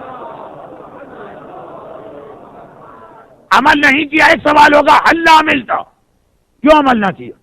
اور اگر ہم نے کہہ دیا ہمیں پتا نہ تھا تو ڈبل ڈانٹ پڑے گی کہ حل لا تعلم تھا، تو سیکھا کیوں نہیں؟ کون سے تم کوہ ہمالیہ کی چوٹی پہ رہتے تھے یا افریقہ کے کسی ایسے جنگل میں رہتے تھے کہ جہاں دنیا کی کوئی خبر نہیں مل رہی؟ رہتے ٹورنٹو میں ہو جہاں ساری دنیا تمہاری انگلی کے نیچے ہے انٹرنیٹ کے بٹن کی وجہ سے، اور جہاں دین کی بات آتی ہے خدا بندہ ہمیں پتہ ہی نہیں۔ اور یہ والی چیز، یہ وہ دجال، یہ وہ سفیانی، یہ وہ ظہور امام سے پہلے کے ہیرو سب میں آئی، ہم تو چلے جائیں گے اس کی طرف۔ بھائی کس کا ساتھ دے رہے یہ تو دیکھو۔ اچھا یہ اتنا برا ہمیں تو پتہ ہی نہیں، یا آج کہنے کی گنجائش ہے امام کے آنے کے بعد اس کا وقت ہی نہ رہے گا؟ کیوں نہ رہے گا؟ سوال ہر چیز کا ایک سوال ہوتا ہے نا، اس لیے نہ رہے گا کہ دجال ہمیں چانس ہی نہ دے گا، ادھر ہم نے اس کو مان لیا۔ اچھا آپ جو سمجھ رہے ہیں نا کہ دجال اس طرح آئے گا، اتنا خوفناک، اتنا بھیانک، اس کی شکل ہی یزید جیسی ہوگی، ہم دور سے دیکھ کے پہچان لیں گے، یہ غلط خیال ہے۔ اتنا اچھا بن کے آئے گا، اتنا نیک بن کے آئے گا، اتنا نیٹ اینڈ کلین ہو کے آئے گا۔ دجال دجال دجال دجال، یہ سنتے سنتے ہمارے ذہن میں ایک امیج آ گیا کہ اس کے 2 سینگ نکلے ہوئے ہوں گے، ایسی بڑی بڑی پھٹی ہوئی آنکھیں ہوں گی، پتہ نہیں 2 بھی ہوں گی کہ خالی 1 آنکھ ہوگی، اتنا خوفناک جسم ہوگا۔ ایسا نہیں ہے۔ جو اتنا میک اپ کا ماہر یا پلاسٹک سرجری کا کہ وہ ایک جہنم لائے گا لیکن اسے دکھائے گا جنت، اور جنت لائے گا اسے دکھائے گا جہنم، تو وہ اپنے آپ کو ارے باقاعدہ بیوٹی پارلر سے تیار ہو کے داڑھی واڑی منڈوا کے بہت ہی ہینڈسم اسمارٹ بن کے آئے گا۔ یہ جو ہم سمجھ رہے ہیں نا کہ اس کی شکل دیکھتے ہی ہمیں پتا چل جائے گا، جی نہیں۔ اور جیسے ہی کوئی اس کو مانے گا وہ اسے 1 منٹ کا چانس نہیں دے گا، اٹھا کے اپنی جنت میں ڈال دے گا۔ ختم مسئلہ، چیپٹر کلوز۔ نہ امام ملے نہ امام کی زیارت ہوئی۔ وہ اس طرح کا نہیں ہے کہ آپ نے اس کا کلمہ پڑھ لیا، کہے گا اچھا آپ میرے ساتھ رہو، جی نہیں، فوراً آپ کو آنکھوں سے چھپا دے گا، ایسی جگہ بھیج دے گا کہ بس اب معاملہ ختم ہو گیا، اب واپس نہیں آ سکتے آپ۔ تو دجال وہاں پہ یہ چانس نہیں ہے کہ ہم نے کہا جی ہمیں تو پتہ ہی نہیں تھا۔ یہ ایام عزا کا سب سے بڑا مقصد یہ ہے کہ آدمی ہر وقت الرٹ بیٹھے، چوکس بیٹھے، زمانے کے حالات کو جانتا ہوا بیٹھے، اسے پتا ہو کہ آج کربلا کہاں ہے، آج عاشورہ کہاں ہے، آج کا یزید کون ہے۔ ہر دور میں جہالت چل جائے گی، دجال کے زمانے کی جہالت نہیں چلے گی۔ اور میں بار بار اسی لیے اس سال کی تمام مجالس میں جملہ دوہرا رہا ہوں کہ اتنا نیک، اتنا معتبر، اور ایسا اس کا مسلمانوں کے دلوں پہ تقوی کا سکہ بیٹھے گا۔ دجال کے ساتھ ایک سفیانی آئے گا جو یہاں تفصیل میں نے بتائی نہیں اس لیے کہ وقت نہیں، تو اس کے لیے تیار ہو کے بیٹھنا۔ جیسا میں نے کہا کربلا نام ہے سوتوں کو جگانے کا، کربلا نام ہے بے ہوش کو ہوش میں لانے کا، کربلا نام ہے صاحب جہل کو صاحب علم بنانے کا، کربلا نام ہے کہ پردوں کو ہٹا کے حقیقتیں سمجھانے کا۔ ہر مسائل 2 مہینے 8 دن کی عزا کا مقصد یہ ہوتا۔ اور اسی لیے آج کے دور میں جب بھی کہیں اسلامی دنیا میں کوئی ہیرو آپ کے سامنے آنے لگے تو بڑی جلدی سے اس کو نہ مانیے گا، ویٹ اینڈ سی، پہلے انتظار کیجیے گا کہ یہ ہے کون سی شخصیت۔ اب میں بہت بہت بہت احتیاط سے ایک جملہ کہہ کے مختار پہ جا رہا ہوں، بہت احتیاط سے، ڈر بھی رہا ہوں کہ یہ جملہ شاید صحیح نہ سمجھا پاؤں، مگر ہے بھی بالکل صحیح جملہ۔ اور وہ یہ کہ جب یہ لوگ آئیں گے نا تو مسلمانوں کے ہر فرقے میں اس فرقے کے اعتبار سے کام کریں گے۔ چنانچہ اگر آرٹیفیشل یا مصنوعی طریقے سے کوئی عالم، کوئی مجتہد، حتیٰ یہ کہ کوئی مرجع بننے لگے، ایک نیچرل پروسیس ہے، ایک آرٹیفیشل طریقہ ہے، اس طرح سے احتیاط کرنا ہے۔ اس سے زیادہ مجھے فی الحال کچھ نہیں کہنا، کیونکہ بات پھر اتنی زیادہ سینسیٹیو ہوگی کہ یا تو میں مسلسل اسے سمجھاؤں اور یا پھر چیپٹر کلوز رکھوں۔ بہرحال آپ یہ بات یاد رکھیے کہ اپنے درمیان بھی اگر اچانک کوئی شخصیت ابھر کے سامنے آنے لگی اور لگے کہ ذرا ان نیچرل طریقے سے یہ آدمی ترقی کر رہا، یہ مت کہیے کہ غلط ہے، مگر اس کو فوراً مانیے بھی نہیں، بڑی احتیاط کیجیے۔ اور یہ وہ احتیاط تھی، بس اب دیکھیے ایک دم میں نے جمپ لگائی، اور بے تکی جمپ نہیں لگائی طریقے سے، اب ایک دم جمپ لگائیے مختار پر۔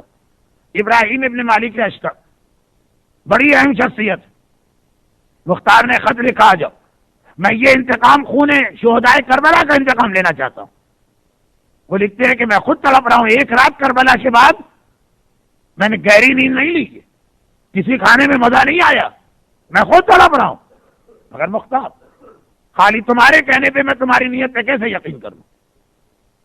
میں تیار ہوں، یہ میری زندگی کا مشن ہے، یہ میری بہن کا مجھ سے لیا ہوا وعدہ ہے۔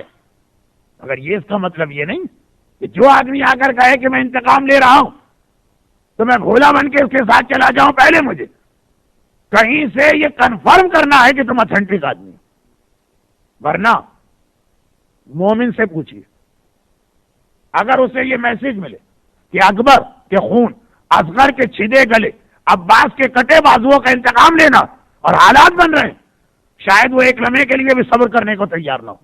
ارے ایسے ظالموں سے بدلہ لینا، اس میں صبر کیا؟ جو فارسی کا محاورہ ہے، درکار خیر حاجت استخارہ نیز، نیکی کے کام میں نیکی اور پوچھ پوچھ بسم اللہ، لیکن نہیں، بہت زیادہ اوور کاشس بھی نہیں ہونا ہے کہ پتہ چلا ہم کسی نیکی کے کام میں ہاتھ ہی نہ ڈالیں، اور بہت ہی زیادہ بے صبرہ اور جلد باز بھی نہیں بننا۔ ہمارے پاس اس کا ایک سیٹ سسٹم ہے جو انشاءاللہ کل کی مجلس میں آئے گا کہ وہ طریقہ کیا، جیسے اگر کوئی سوال کر کہ اگر امام بھی آ گئے تو ہمیں کیسے پتا یہ امام ہے کہ نہیں، ایک سوال بہت سے لوگوں نے کیا یہیں ٹورنٹو میں، کل کی مجلس میں کچھ باتیں آئیں گی۔ ابراہیم بہترین مثال قائم کی، نہ اتنے زیادہ کوشش کہ مختار آئے بھی، مختار نے جان بھی دی، مختار شہید بھی ہو کر وہ گھر میں بیٹھے رہے، نہیں، اور نہ اتنے جلد باز کہ مختار نے آفر کی اور انہوں نے کہا اچھا میں آ رہا ہوں۔ کہا مختار میں تمہیں جانتا ہوں، ساری زندگی کوفے میں گزری، میرے بابا کے ساتھیوں میں ہو، مگر جب تک کہ کسی اتھینٹک سورس سے مجھے تیرے بارے میں پتہ نہ چلے اس وقت تک میں تیرا ساتھ نہیں دوں گا۔ اور اتھینٹک سورس کیا تھا؟ ہر آدمی کی زبان پہ ایک جملہ آئے گا کہ بھائی اتھینٹک سورس امام، مگر میں نے شروع کی مجلسوں میں عرض کر دیا تھا کہ حالات ایسے تھے کہ چوتھے امام امامت کی اہم ترین ذمہ داریاں پہلے ادا کی، اور کہا وہ زیادہ اہم کام ہے جس کے لیے میرے بابا نے جان دی، چنانچہ اپنے آپ کو اس مسئلے سے الگ کر دیا، مگر اس طرح الگ نہیں کیا کہ امت کو بغیر کسی گائیڈ کے چھوڑ دیا، الگ کر لیا فقط اس لیے کہ اگر امام بھی اس میں انوالو ہو جاتے تو امامت کے اصل کام رہ جاتے، اور اصل امامت وہ ہے جس کی خاطر حسین نے اپنی جان دی ہے۔ بالفاظ دیگر اس مشن کے دو حصے کر لیے گا، مقصد حسین کو سجاد آگے بڑھائے گا، اور کربلا کے خون کا بدلہ سجاد کا نائب لے گا۔ اب وہ کون تھا؟ وہ تھے سجاد کے چچا محمد حنفیہ۔ یہ کون ہے؟ کیونکہ ان کے حوالے سے مختار پہ سب سے بڑے الزامات آتے ہیں۔ یہ کہا جاتا ہے کہ مختار کا تعلق فرقہ شیعہ سے نہیں تھا، فرقہ کیسانیہ سے تھا۔ فرقہ کیسانیہ وہ تھا جو کربلا کے واقعے کے بعد فوراً بن گیا تھا، اور ان لوگوں نے وہ شیعوں میں سے ٹوٹ کے الگ ہوئے تھے۔ انہوں نے اپنی طرف سے ایک لاجک بنائی تھی۔ کیا لاجک بنائی تھی؟ لاجک انہوں نے وہ بنائی تھی جو آج آل سعود میں چل رہی ہے کہ علی پہلے امام تھے، اب اس کے بعد امامت علی کی اولاد میں ایک بھائی سے دوسرے بھائی کو جاتی ہے۔ کہا کہ علی کے بعد تو حسن امام بنے، حسن کے بعد حسن کا بیٹا امام نہیں بنا، حسن کا چھوٹا بھائی امام بنا۔ تو اب کہا جب حسین نہ رہے تو یہی سیکوینس آگے بڑھے، حسین کے بعد ایج میں تیسرے نمبر پر کون ہے؟ وہ محمد حنفیہ تھے۔ کہا ان کی امامت کو مانیں گے۔ فرقہ کیسانیہ حسین کے بعد محمد حنفیہ کی امامت کو مانتا، اور مجھے ٹورنٹو کا نہیں پتا، لیکن جہاں میں محرم کا تیسرا عشاء پڑھتا ہوں اور 24 محرم کی مجلس آتی ہے شب شہادت، شب 25، تو وہاں پہ چوتھے امام کے انٹروڈکشن میں وہ شہادت ہے چوتھے امام کی، یہ ضرور پڑھتا ہوں کہ محمد حنفیہ نے بھی ایک دفعہ چوتھے امام کے سامنے دعوی امامت کیا اور طے یہ پایا کہ حجر اسود فیصلہ کرے گا۔ وہ سیریس دعویٰ نہیں تھا، وہ اسی فرقہ کیسانیہ کا منہ بند کرنے کے لیے دعویٰ تھا کہ اگر تم مجھے امام مانتے ہو تو حجر اسود کے سامنے تمہارا امام شکست کھا چکا، وہ سرنڈر کر چکا۔ لیکن خیر، وہ جیسے آج کی مجلس مختار نامہ، مختار پہ الزام یہ کہ وہ اس فرقے کے تھے، اور یہ الزام اس لیے آیا کہ مختار جو کام کرتے ہیں بجائے چوتھے امام سے کانٹیکٹ کے وہ محمد حنفیہ سے کانٹیکٹ کرتے ہیں، اور ایک فرقہ محمد حنفیہ کو اپنا امام مان رہا۔ پبلک نے یہ دو باتیں جمع کی کہ ایک فرقہ محمد حنفیہ کو امام مانتا، مختار بھی ہر مسئلے میں محمد حنفیہ سے کانٹیکٹ کرتے، 2+2 4، مختار بھی اس فرقے کے، جبکہ بالکل غلط۔ یہ ہوا کیا؟ کربلا سے واپس آنے کے بعد یہ آپس میں طے پایا کہ چچا محمد حنفیہ، میں آپ کو پورا اختیار دیتا ہوں کہ میرے بابا کے قاتلوں کا معاملہ آپ کے حوالے، شریعت میں بیٹے کا حق ہے لیکن ٹرانسفر ہو سکتا، محمد حنفیہ کو دی. اب آئیے تاریخ پڑھی. آپ وہاں تک تو سنتے ہیں جہاں مرثی اور مصائب نے کہ محمد حنفیہ نے لٹے ہوئے قافلے کا مدینے میں استقبال کیا، سجاد کو اور زینب کو لے کے مدینے آئے. پھر کہاں گئے؟ بس ودن 3 days محمد حنفیہ گھوڑے پہ سوار تلوار لے کے مدینے سے نکلے اور غائب ہو گئے. غائب ان معنوں میں کہ کچھ پتہ نہیں چل رہا. چنانچہ فرقہ کیسانیہ نے عقیدہ بھی بنایا کہ یہ چوتھے امام تھے اور یہی امام غائب تھے، غیبت میں چلے گئے. وہ غائب نہیں ہوئے، وہ اپنے آپ کو اس وقت تک کے لیے چھپا کے رکھنا چاہتے ہیں جب تک کہ خون حسین کے انتقام کی ساری پریپریشن نہ ہو جائے. اور یہ بات مشہور ہو گئی ساری اسلامی دنیا میں. چنانچہ یزید کے پاس مدینے سے رپورٹ گئی. یہ تاریخ پڑھیے اور سنیے. کیا رپورٹ گئی؟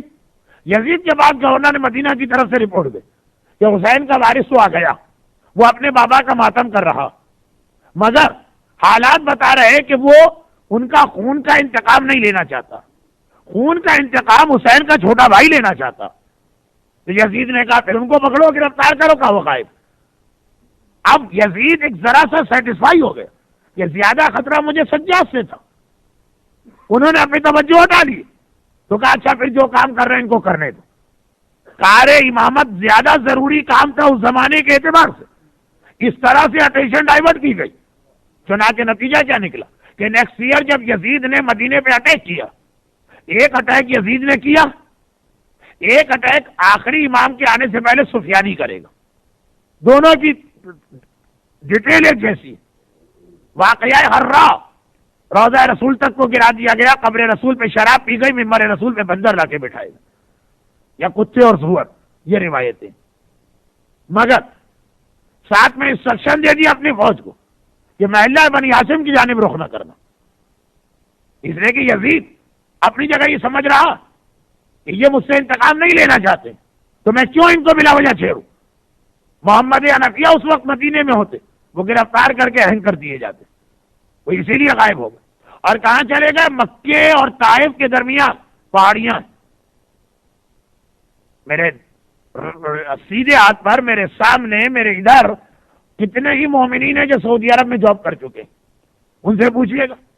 مکے اور طائف کے درمیان پہاڑیاں، ان میں جا کے بیٹھ گئے، چھپ گئے، پوشیدہ ہو گئے. کب ظاہر ہوئے؟ جب مختار قید سے آزاد ہو کر مکے آئے اور ہر آدمی سے کہنے لگے مجھے خون حسین کا انتقام لینا. اور وہ کہنے لگا کہ تمہارے اتھینٹک ہونے کا پروف. کہا محمد حنفیہ. اب ضرورت تھی محمد حنفیہ سامنے آئے، چنانچہ وہ سامنے آ گئے. آج بھی محمد حنفیہ کی خبر طائف میں بتائی جاتی کیونکہ خاص اس مشن کے لیے چوتھے امام نے انہیں اپنا نائب بنایا. مراجع کرام کو بھی 11واں امام نائب بنا کے گیا، مگر یہ وہ سسٹم ہے جو امام اپنی موجودگی میں بھی اڈاپٹ کر چکے. اصل میں 2-4 جملے مجھے کل کے موضوع سے بھی آج بتانا تھا کہ نائب امام کا تصور ایک فرقہ نکلا ہے ہندوستان کے شہر حیدرآباد دکن تو اپنے آپ کو اخباری کہتا. نائب امام کا کنسیپٹ امام کے زمانے میں بھی تھا، غیبت تو بات کی بات ہے، اور وہ اس طرح مختار کا پورا واقعہ. لیکن اب یہ ہے کہ میں نے خود محسوس کیا کہ کچھ زیادہ باتیں میں پھیلا گیا. تو اب یہ محمد حنفیہ غیبت میں چلے گئے. کیوں؟ فقط اس لیے کہ یزید ان کو ڈھونڈتا رہے اور یہ سمجھتا رہے کہ خون حسین کے حوالے سے میرے لیے تھریٹ یہ بن سکتے ہیں سجاد نہیں، اور سجاد اس حوالے سے پھر دین کا اور امامت کا کام انجام دیتے رہے. اب آئیے ادھر پروردگار کی ایک اور مسئلہ ہے. دیکھیے بعض اوقات اسلام کی اس ہسٹری میں جو رسول اللہ کے بعد ہے ہمارے سامنے کچھ پرابلم یہ آ جاتے ہیں کہ محبان اہل بیت کے رشتے ہمیں دشمنان اہل بیت میں نظر آتے ہیں. ہم چکرا بھی جاتے ہیں کہ اگر یہ دشمن اہل بیت تھا تو اس محب اہل بیت نے رشتہ کیوں کیا. بعض اوقات ان رشتوں سے اتنا بڑا کوئی بینیفٹ لینا تھا کہ جس کی مثال مختار کے واقعے میں کہ مختار کے لیے محمد حنفیہ غیبت میں، لیکن خود مختار کہاں؟ وہ تو جیل میں. اور وہ جیل سے کیسے نکلے؟ معلم ٹیچر ملا عمیر ابن عامر حمدانی کوفی مختار کے خط کو لے کر پورا حج کروں گا یہ جملہ سنا کر کوفے سے اس طرح باہر نکلا کہ ابن زیاد کے ذہن میں بھی نہیں تھا کہ یہ کہاں جا رہا، اور وہ سیدھا مدینے پہنچے۔ مدینے پہنچے تو یہاں بھی وہی بات تھی کہ ایک محب اہل بیت خاندان کا رشتہ ہے غیر خاندان میں، مختار کی سگی بہن حضرت عمر کی بہو ہیں، ان کے بیٹے عبداللہ کی بیوی، اور نعوذ باللہ یہ ان کی توہین نہ ہو جائے، ذرا سی اس ٹائپ کی بیوی جو ڈومیننٹ نیچر ہوتا ہے نا کچھ عورتوں کا، خاندان میں ذرا سا گھر میں ان کا ذرا سا کنٹرول زیادہ چلتا۔ اب 9 ربیع الاول کا جشن نہیں ہے، ورنہ میں یہ کہہ دیتا کہ اس خاندان میں اس سے پہلے بھی ہو چکا، مختار کے خاندان میں نہیں کہیں اور۔ خیر ذرا سا حکم زیادہ چلاتی ہے۔ اب توہین بھی ان مومنہ کی نہیں کرنا چاہتا، لیکن اس کی وجہ سے فائدہ کیا ہوا؟ فائدہ یہ ہوا کہ جس وقت وہ پہنچے دوپہر کا وقت تھا، اور عبداللہ اپنی ان بیوی سے بہت زیادہ اٹیچ تھے۔ کچھ الفاظ ایسے ہیں جو ممبر پہ مجھے اچھے نہیں لگتے، کچھ زیادہ مثلا محبت کرتے تھے، کچھ زیادہ پیار، برے ممبر سے میں نہیں کہنا چاہتا، اگرچہ کہہ گیا لیکن نہیں کہنا چاہیے۔ خیر بڑے اٹیچ تھے، اور وہ دسترخوان پہ بیٹھی بہترین کھانے تیار کیے۔ عبداللہ تھوڑا بہت، پورا تو نہیں، تھوڑا بہت ٹورنٹو کے مومنین کی طرح سے تھے، یعنی کچن میں سارے کام خود کرتے تھے، بیوی کے لیے چائے بنا کے کھانا پکا کے خود لاتے تھے، اور ان کی بیوی تو جاب ہی نہیں کرتی تھی، یہاں تو بہت سی عورتوں کو جاب کرنا پڑ رہا۔ بھائی یہ بھی ایک طریقہ، اسلام نے اس کا ثواب بھی بتایا اگر لمٹ کے اندر رہے، یہ بہت اہم شرط ہے، لمٹ میں رہے۔ اچھا خیر کھانے تیار کیے اور وہ منع کر رہی۔ عبداللہ کہہ رہے کہ کتنے دن ہو گئے تم نے اچھے کھانے ہی نہیں کھائے، آج تو میں اپنے ہاتھ سے پکا کے لایا ہوں۔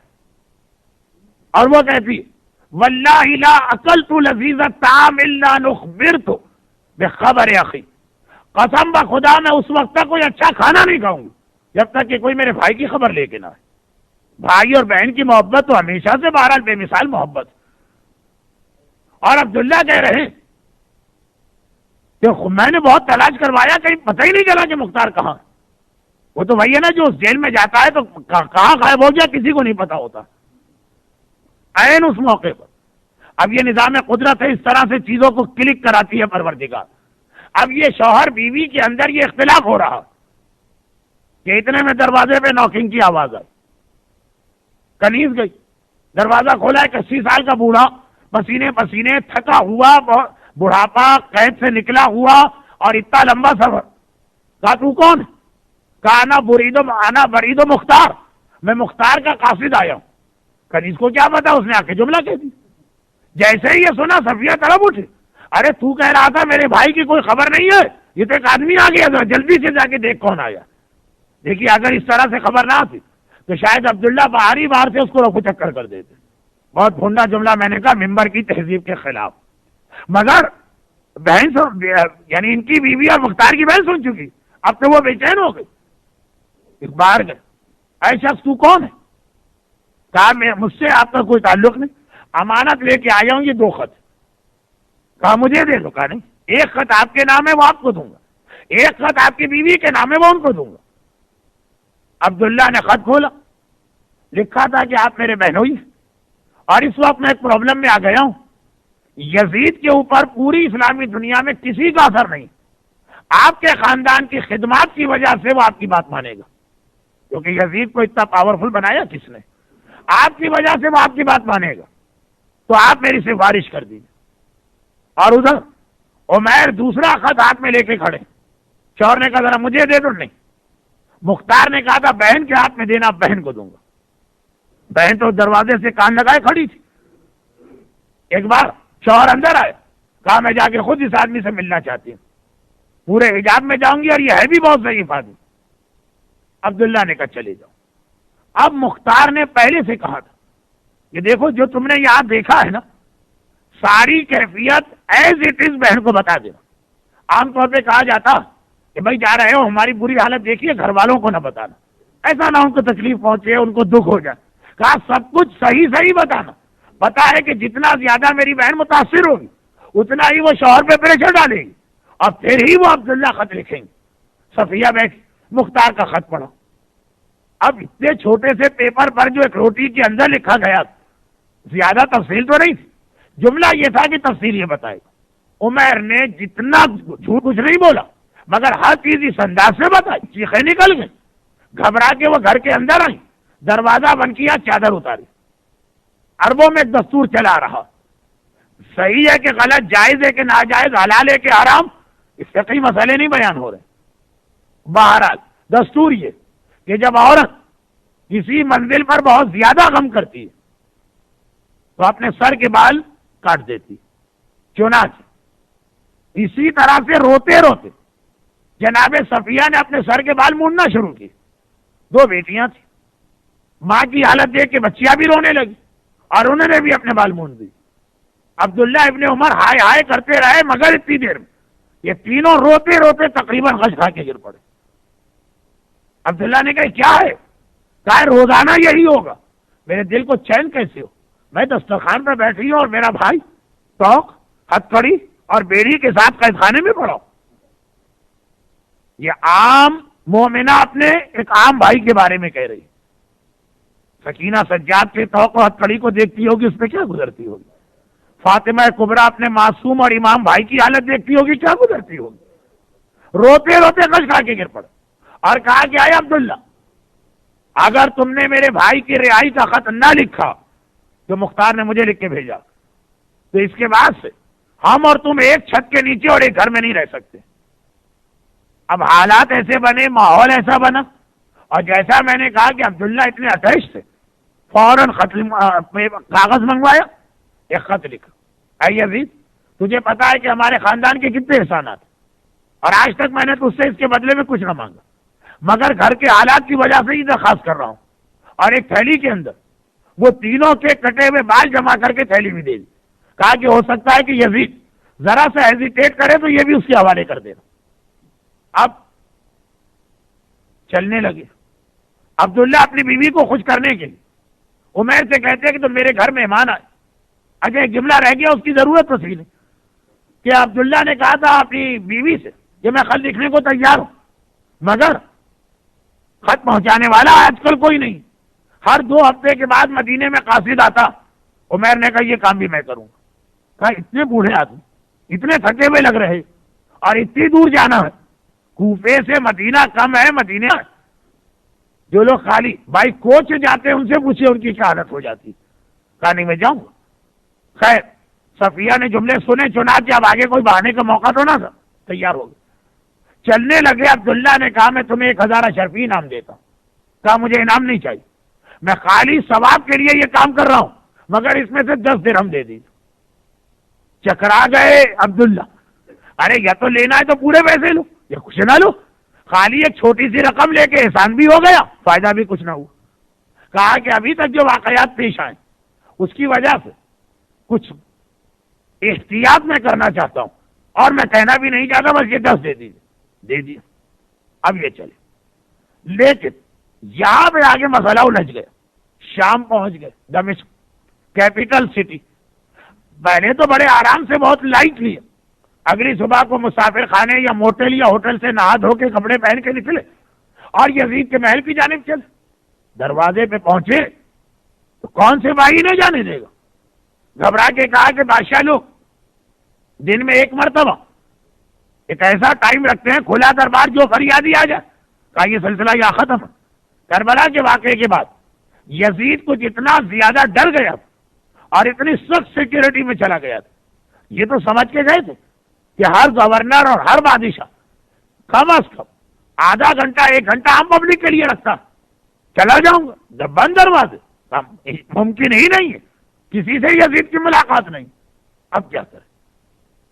ایسا شہر جو دشمنان اہل بیت کا سینٹر، 18 دن گزرے، 18 دن روزانہ صبح جاتے ہیں، سارا دن گیٹ کے اطراف ٹہلتے رہتے ہیں، شاید کوئی سواری جا رہی ہو، شاید یزید آ رہا ہو، شاید کبھی دروازہ کھلے، شاید کوئی جان پہچان کا چہرہ نظر آئے۔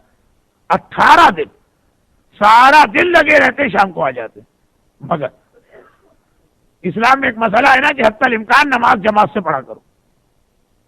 چنانچہ شام کو جب آتے ہیں تو جس جگہ ان کا مسافر خانہ ہے اس کے سامنے کی مسجد میں جاتے ہیں۔ 18ویں دن کے بعد بھی نماز پڑھ کے اپنے ہوٹل میں آ گئے۔ امام جماعت نے مجمع کو روک لیا، یہ مسافر آدمی 2 رکعت نماز قصر پڑھ کے آ گئے، ان لوگوں کو پوری نماز پڑھنا، روک لیا۔ کہا دیکھو ہمارے درمیان یہ محاورہ مشہور ہے کہ کوفے والے بڑے بے وفا ہوتے ہیں، مگر آج تو یہ لگ رہا ہے کہ ہم لوگ بے وفا ہیں۔ 18 دن سے اتنا بوڑھا آدمی کوفہ شہر سے آیا، ہماری مسجد میں آتا، روز آنا اختتام میں نماز پہ کہتا ہے میرا پرابلم ہے، آپ لوگ دعا کریں کہ مسئلہ حل ہو جائے، اور آج تک ہم نے اس سے یہ نہ پوچھا کہ کیا مسئلہ، ہماری اس نماز جماعت کا فائدہ کیا؟ جماعت کے بینیفٹ میں یہ بھی تو ہے نا کہ ایک دوسرے کی خیریت معلوم ہوتی رہے، اور جو آدمی جس کا پرابلم سالو کر سکتا ہے ایک دوسرے کو ہیلپ ملے۔ جو خیال یزید کے محل کی مسجد میں آ گیا وہ صاحبان ایمان کی مسجدوں میں مومنین کو نہیں آتا، کہ بھئی اس جماعت کے حوالے سے جو ایک انٹروڈکشن ہوا ہے تو یہ انٹروڈکشن اس لیے ہے کہ ہم اس کی مدد کریں، وہ ہماری مدد کریں۔ وہ شامی کہہ رہا ہے، البتہ آپ دیکھیں گے کہ یہ پورا شامی بھی نہیں۔ ہاں لوگوں نے کہا رہے ہاں آپ نے صحیح کہا، آج تک ہم نے ریئلائز نہیں کیا تھا، اب ریئلائز ہو گیا، تو ایسا کریں کہ آپ ہی جائیے، کیونکہ آپ ہم میں سے ہر ایک انڈیویجول کو جانتے ہیں، جو وہ پرابلم بتائے گا تو آپ کو پتا ہوگا کہ ہم میں سے کون حل کر سکتا ہے۔ مثلا ایک کے پاس پیسہ زیادہ، ایک کے تعلقات زیادہ ہیں، ایک مثلا ڈاکٹر ہے، تو جو پرابلم ہوگا آپ سے بہتر کون ہے، آپ جائیے۔ رات کے وقت اب یہ عشاء کی نماز ہوگی، لوگ گھر چلے گئے، رات کے وقت یہ آدمی چلا، اپنے ساتھ اپنے صرف ایک بیٹے کو لیا اور وہاں مسافر خانے میں گیا۔ عمیر کی راتوں کی نیند اڑ گئی، ہر وقت ڈر ہے کہ مختار جیل میں میسا میں تمار جیسے نکال کے شہید کر دیے گئے، کب ان کی باری نہ آ جائے، لیکن کہاں سے راستہ نکالیں کہ دروازے پہ نوکنگ ہوئی اور وہ امام جماعت اندر آئے۔ کہا کہ ہے مسافر، عمر میں بھی آپ مجھ سے بڑے، آپ اپنا پرابلم بتائیے۔ اب کسی بھی یزیدی کے سامنے اپنا پرابلم کیسے بتائیں، کیونکہ وہ بہت زیادہ ہیلپ کرے گا تو کیا کہے گا، اچھا لائیے وہ خط میں پہنچا دوں گا، اور یہ خط کسی اور کے ہاتھ میں دینا نہیں چاہتے۔ پتہ نہیں آپ کے علم میں بادشاہوں کی پالیٹکس ہے کہ نہیں، یزید کے محل میں ابن زیاد کے اسپائی بھی ہوں گے کہ اگر ابن زیاد کے خلاف کوئی لیٹر آتا ہے، کوئی شکایت آتی ہے، اس کو وہی روک لیا جائے۔ تب ڈر لگ رہا کہ میں کسی اور کے ہاتھ میں کیسے یہ دے دوں، صحیح جگہ پہنچے کہ نہ پہنچے۔ منع کیا، کہا پرابلم ہے لیکن بتا نہیں سکتا۔ ارے بتائیے پرابلم ہے، بتا نہیں سکتا۔ آخر میں اس نے کہا میں کربلا کے شہید حسین کی قسم کھا کے کہتا ہوں کہ آپ کی ہیلپ کروں۔ حسین کی قسم، شام والا، تم کون ہو؟ کہا میں محب اہل بیت ہوں لیکن اپنے ایمان کو چھپائے ہوئے۔ بس ہر جگہ، ہر شہر، ہر علاقے کیسا سخت ترین تقیہ تھا، مگر ایک نہ ایک مومن اللہ نے اس طرح فٹ کر کے رکھا کہ عین وقت میں مدد ہو جاتی ہے، یہاں بھی اس طرح سے مدد ہوگی۔ کہا بتائیے اب مسئلہ کیا؟ کہا ہاں اتنی بڑی تم نے قسم کھا لی کہ کوئی یزیدی تو یہ قسم نہیں کھا سکتا، اب میں بتاتا ہوں۔ ایک خط ہے جو اس لیے یزید کے ہاتھ میں پہنچانا کہ میرا یقین ہے کہ اس خط کی وجہ سے میرے مولا کے قاتلوں سے بدلہ لیا جائے گا، مگر کوئی ایکسس نہیں مل رہا یزید تک جانے کا۔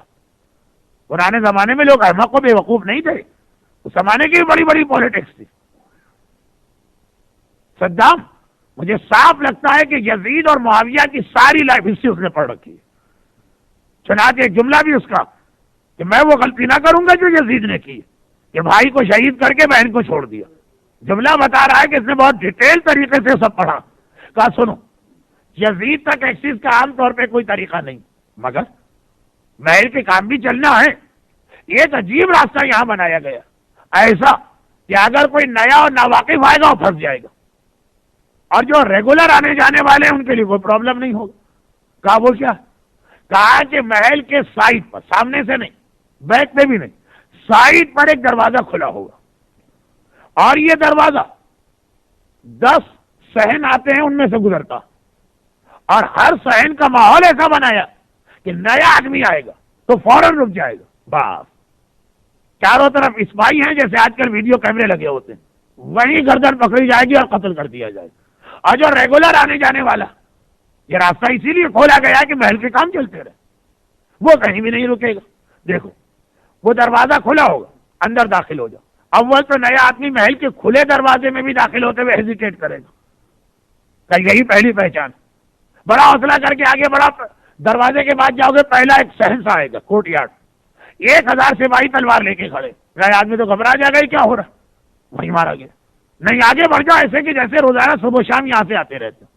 دوسرے اس کے بعد والا سائڈ، وہاں 1500 گھوڑے سوار اس طرح سے کمان میں تیر لگا کے کھڑے جیسے ابھی یہ تیر چھوڑنے والے، آدمی تو گھبرا جائے گا۔ جیسے میدان تو 100 کے میوزیم میں کبھی آپ جائیے تو ایسی کیفیت ہو جاتی ہے، کہا یہ وقت اسی لیے کہ نئے آدمی پکڑا جائے۔ اس کے آگے جاؤ گے تو وہاں پہ 2000 سپاہی نیزے اس طرح سے لے کے کھڑے جیسے ابھی تمہارے سینے پہ گاڑنے والے، نئے آدمی گھبرائے گا، ریگولر جانے والا آگے بڑھ جائے گا۔ عجیب طریقے ایک ایک کر کے کیفیت بتا رہا، کہا کہ چوتھے صحن میں جاؤ گے، وہاں پہ لوگ کاغذ و قلم لیے کھڑے اور اس طرح دیکھ رہے ہیں جیسے تم سے کچھ سننا چاہتے ہیں، نئے آدمی گھبرا جائے گا۔ آگے جاؤ گے غرضی یہ کیفیت بتا رہا، کہہ رہا ہے کہ 7ویں صحن کے اندر سونے اور چاندی کی برک سے بنے ہوئے 2 پلیٹ فارم یا چبوترے، ہیرے جواہرات اور موتیوں سے بنے ہوئے قالین، 3 آدمی ادھر بیٹھے، 3 آدمی ادھر بیٹھے، انواع و اقسام کے کھانے اور دنیا بھر کی شرابیں ان کے سامنے،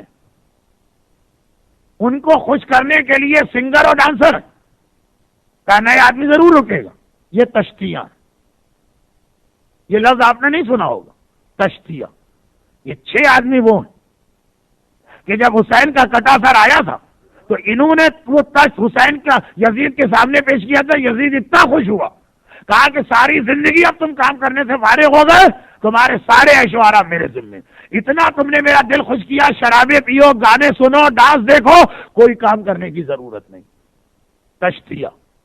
آگے بڑھو گے، 8واں صحن آئے گا، یہ پہلے 6 7ویں سے بھی زیادہ یہاں پہ سونا چاندی رکھا، مگر عجیب بات ہے کہ یہاں کوئی نہیں، جگہ جگہ سونے چاندی کے ڈھیر جیسے ڈالر کی گڈیاں پڑی ہوئی ہیں اور موتی بکھرے ہوئے۔ نئے آدمی تو فوراً رک جائے گا، ارے یہ کیا ہے، کون کوئی آدمی نہیں ہے، پیسے کون چھوڑ کے گیا، کہ یہ اسی لیے چھوڑ کے گئے، فوراً گردن سے پکڑو۔ آگے بڑھو گے، آخری صحن آئے گا، وہاں کچھ نہیں ہوگا، ایک ایسا آدمی ڈھونڈنا جو کالے کپڑے پہن کے گھوم رہا ہو، وہی تمہارا کام کرے گا۔ کب آئے کون؟ کہا یزید کے پورے محل میں فقط ایک محب اہل بیت رہتا اور یہ حبشی غلام۔ بھیا آ کہاں سے گیا؟ کہا یہ یزید کی بیوی ہندا کا غلام تھا، ہندا تو غم حسین میں بعد میں مر گئی، یزید کو اپنی بیوی سے محبت، اس کی وجہ سے اس غلام کو اجازت دے رکھی ہے کہ یہاں رہو، مگر یہ وہ غلام ہے جو سارا دن روزہ رکھتا، ساری رات نمازیں پڑھتا، یزید کے محل میں رہتا ہے، وہاں پانی بھی نہیں پیتا۔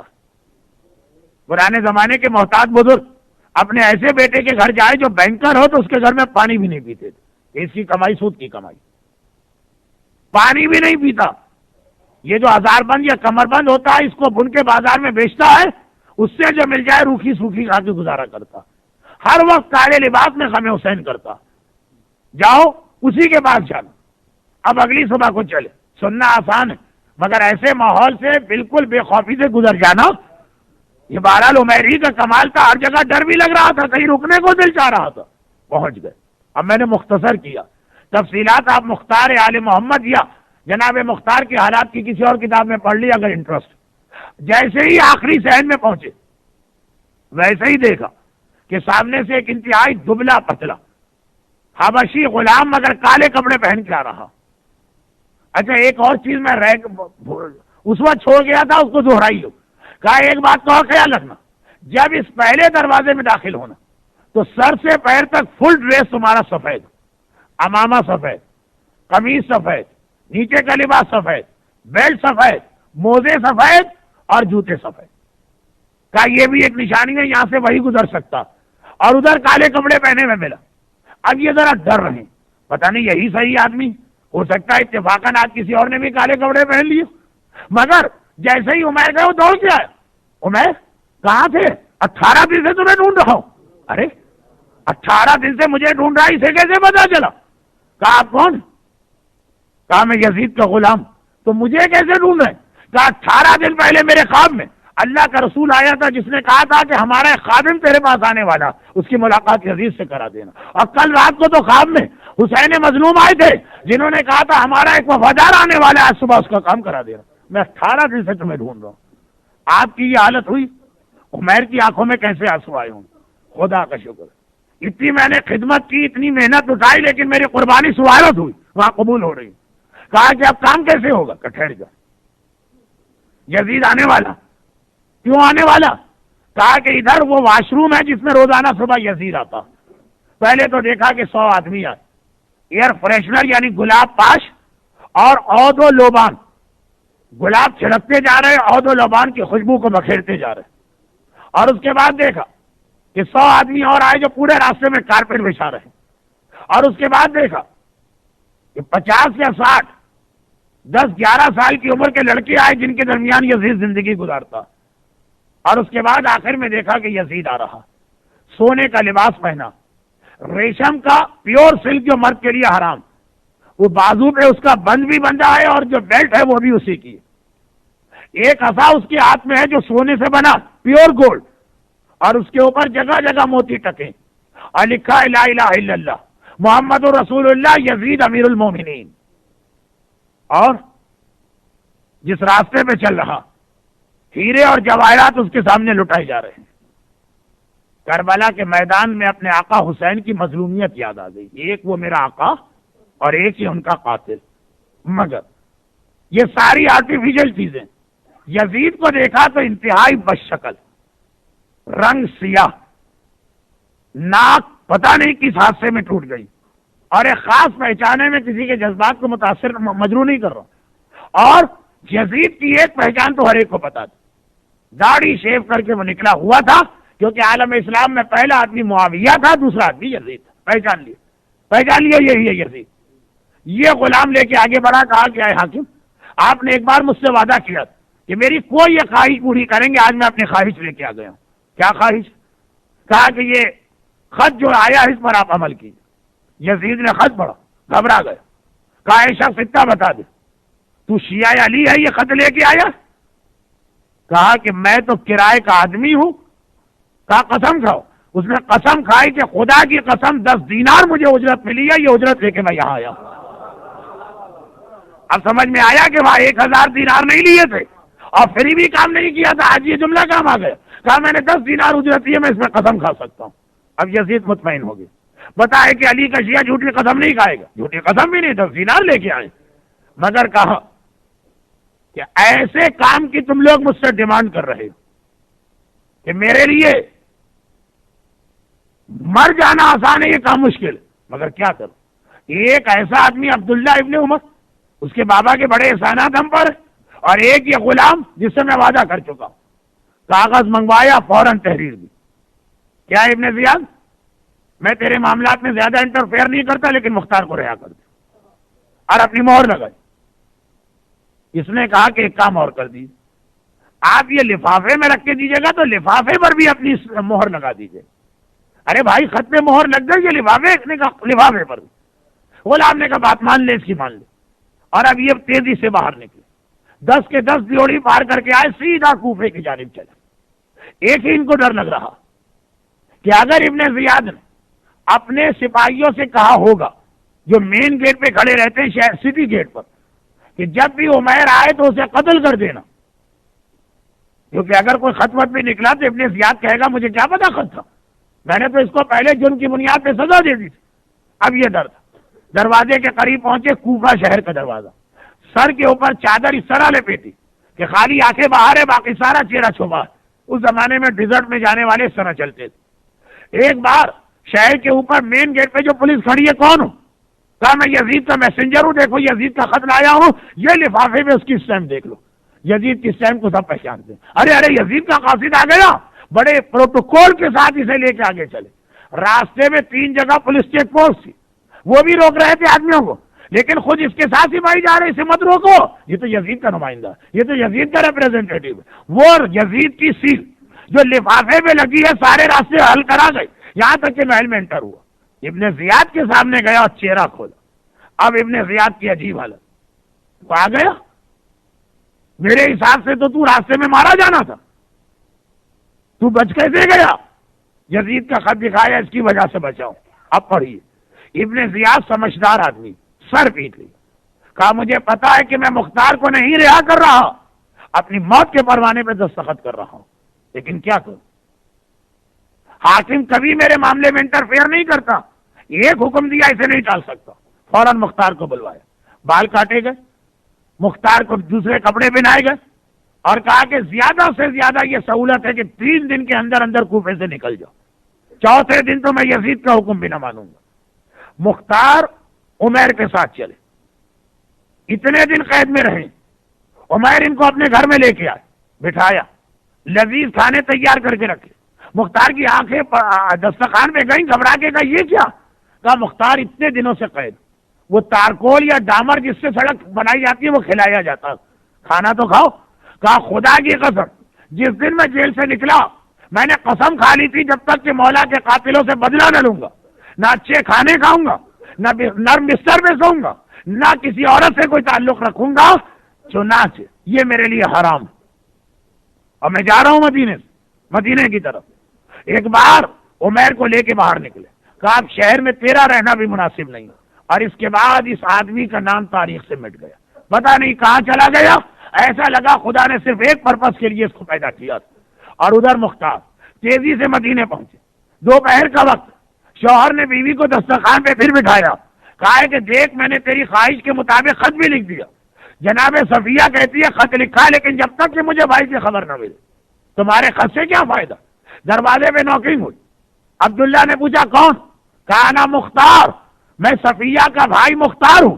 میں ایک بار کنیز سے پہلے، شوہر سے پہلے بہن تڑپ کے گئی، دروازہ کھولا، گلے سے لپٹی، اتنا روئی کہ خوشی کی وجہ سے وہیں مر گئی۔ مختار اپنے ہاتھوں سے بہن کو دفن کیا اور کہا کہ الحمدللہ پروردگار نے مجھے دنیاوی رشتوں سے بھی آزاد کر دیا تاکہ میں اپنے مولا کی خدمت کر سکوں۔ اس لیے کہ بھائی اور بہن میں اتنی ہی محبت ہوتی ہے، مگر سوچنے کی بات کہ جب عام بہن کو عام بھائی سے اتنی محبت، تو زینب اور حسین کی محبت تو ضرب المثل تھی۔ ارباب اعظم، آج ویکینڈ کی مجلس تھی، اس لیے میں نے آپ کا زیادہ وقت لیا، اور جتنی مجلسیں آج دن میں مجھے پڑھنا پڑی اور ابھی بھی باقی ہے، اس کے باوجود میں نے خیال رکھا کہ اپنی ساری جسمانی تھکن اور کمزوری آپ کے وقت کا نقصان نہ ہو۔ کل کے لیے پروگرام سن لیجیے، کل بھی چونکہ ابھی لانگ ویکینڈ کا آخری دن ہے تو مجلس 7:30 بجے شروع ہو جائے گی، بلکہ اس سے بھی پہلے شروع ہو رہی ہے۔ حدیث قصہ تو 7:20 پہ شروع ہوتی ہے، 7:30 پہ یہ مرثیہ سوز و سلام، اور اب تک ہم نے ٹائم مینٹین رکھا ہے، کل بھی ہم 7:45 یعنی 7:45 پہ بیان شروع کریں گے۔ مگر جب ہماری مجلس آخری مرحلے میں داخل ہوگی 1 گھنٹے کے بعد تو شب شہادت شروع ہو جائے گی۔ 11ویں امام کی شہادت کی کل رات ہے، اس لیے مجلس کے بعد کل تابوت بھی برآمد ہوگا۔ یہ 11واں امام وہ کہ جس کا پرسہ ان کے بیٹے کو دینا، اور ان کا بیٹا ہمارے زمانے میں موجود ہے امام، تو کل کی رات بڑی اہم رات۔ کل کے دن اختتام مجلس میں تابوت برآمد ہے، تابوت اور نوحہ خوانی کے بعد نماز جماعت ہے، اور پھر اگر آپ حضرات کی ہمت رہی تو نماز جماعت کے بعد آدھے گھنٹے کا کوسچن آنسر کا سیشن ہے۔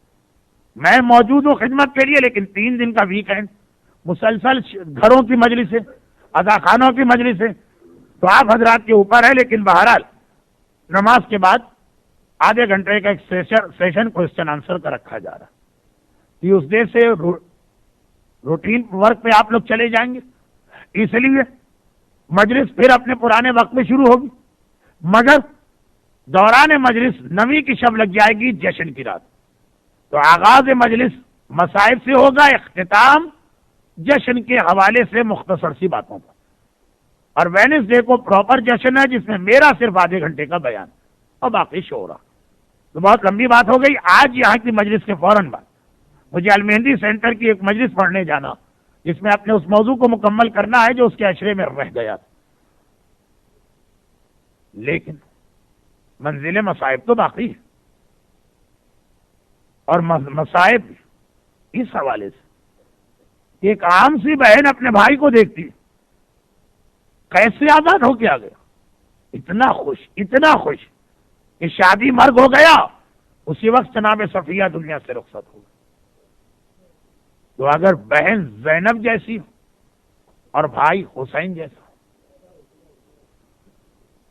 ایک دن کربلا سے بہت پہلے کی بات ہے، شہر مدینہ، زینب کبریٰ اپنے حجرے میں سو رہی، دوپہر کا وقت، سورج ڈھلتے ڈھلتے اس طرح سے آیا کہ چونکہ جہاں گرمی زیادہ ہوتی ہے روشن دان یا وینٹیلیٹر ہوتے ہیں، تو ساری روشنی سیدھی اب زینب کے جسم پہ پڑنے والی تھی۔ اسی کام سے آقا حسین وہاں سے گزرا، ہائے میری بہن، یہ سورج کی روشنی پڑے گی، زینب کی نیند خراب ہو جائے گی، ہر وقت معجزے نہیں دکھائے جاتے۔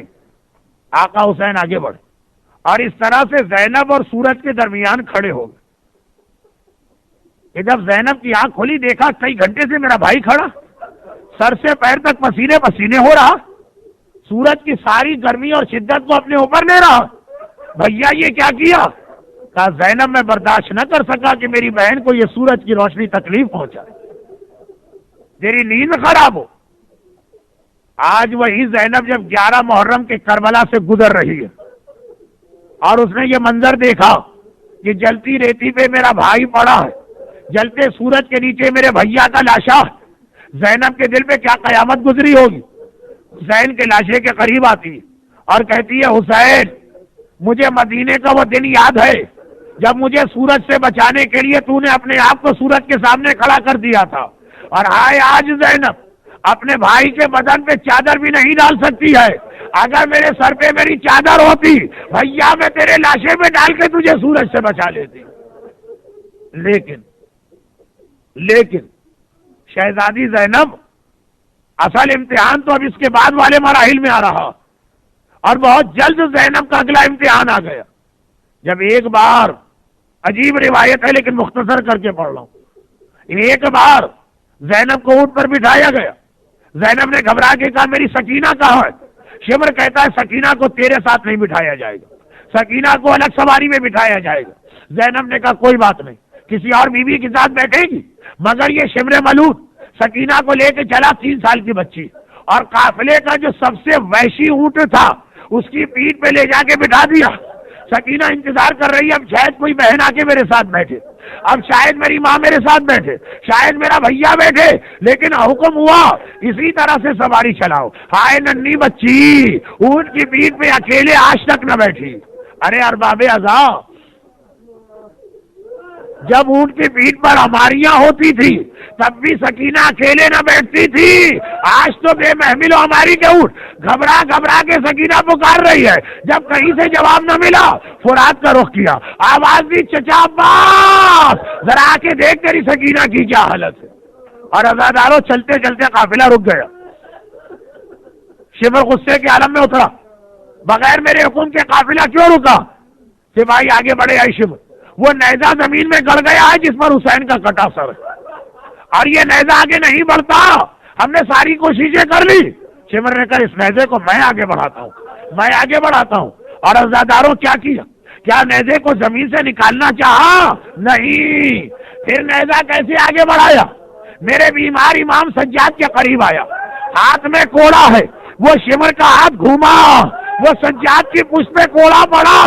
سجاد، جب تک تیرا بابا آگے نہ جائے گا تجھے یہ کوڑوں پہ کوڑے کھانا پڑیں گے۔ ہائے میرا مولا سجاد، چہرہ بلند کیا، بابا آپ یہاں پہ کیوں رک گئے ہیں؟ حسین کی آواز آئی، سجاد میری سکینہ اونٹ سے جنگل میں گر گئی ہے، جب تک میری سکینہ نہیں آئے گی میں کیسے آگے بڑھوں؟ یہ خبر کسی نے زینب کو دے دی۔ ارے اب کوئی زینب کی بے چینی دیکھے، ایک مرتبہ گھبرا کے جنگل میں داخل ہوئے۔ لوگوں کیا تم نے میری ننھی سی بچی کو دیکھا ہے؟ ایک مرتبہ آواز دی سکینہ واپس آ جا، تیری پھوپھی کا وعدہ، اب تماچے نہیں لگیں گے، اب کوڑے نہیں پڑیں گے۔ سکینہ کی آواز تو نہ آئی، جنگل کے درمیان جھاڑیوں کے بیچ میں ایک نقاب پوش بیوی نظر آ گئی جو زمین پہ اس طرح بیٹھی ہیں کہ سکینہ ان کی گود میں سر رکھے سو رہی ہے۔ کسی ماں کی بچی کھو جائے اور دوبارہ مل جائے، کس طرح تڑپ کے ماں بچی کے پاس جائے گی؟ نہیں، زینب آگے نہ بڑھی، زینب رک گئی۔ کیوں؟ زینب حیران ہے، کہا بی بی میں 2 سوال کرنا چاہتی ہوں، اب تک جو آیا ہے یا تماچے مارے ہیں یا کوڑے مارے ہیں، آپ اس میں اتنی مہربانی کیوں کر رہی ہیں؟ اور میرا دوسرا سوال، یہ وہ بچی ہے جب سے اس کا بابا مارا گیا، اسے کسی کی گود میں نیند ہی نہیں آ رہی ہے، ماں نے سلانا چاہا نہیں سوئی، بہنوں نے سلانا چاہا نہیں سوئی، ارے آپ کون ہیں کہ آپ کی گود میں جاتے ہی بچی سو گئی؟ ہائے، ایک بار آواز آئی زینب، ارے میں اس پہ رحم نہ کروں تو کون کرے گا؟ اور اسے میری گود میں نیند کیسے نہ آئے؟ ارے اس کا تو بابا بھی میری گود میں سو جاتا تھا۔ ایک بار زینب گھبرا گئی، کہا بی بی آپ کی آواز جانی پہچانی ہے، للہ اپنا تعارف تو کرائیے، آپ ہیں کون؟ چاروں طرف کوئی نامحرم نہ تھا۔ بی بی نے چہرے سے نقاب ہٹائی، آئے زینب نے دیکھا میری ماں فاطمہ زہرا میرے سامنے بیٹھی ہے۔ زینب گھبرانا نہیں، ہر منزل پہ فاطمہ تیرے ساتھ ہے، ارے کربلا سے کوفہ، کوفے سے شام، ماں ہر وقت اپنی بیٹی کے ساتھ رہے گی۔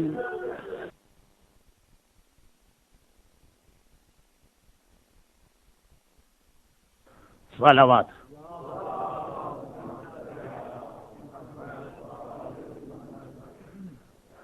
اعوذ باللہ من الشیطان اللعین الرجیم، بسم اللہ الرحمن الرحیم، الحمد للہ الملک الحق المبین، قاسم الجبارین، مبیر الظالمین، مدرک الحاربین،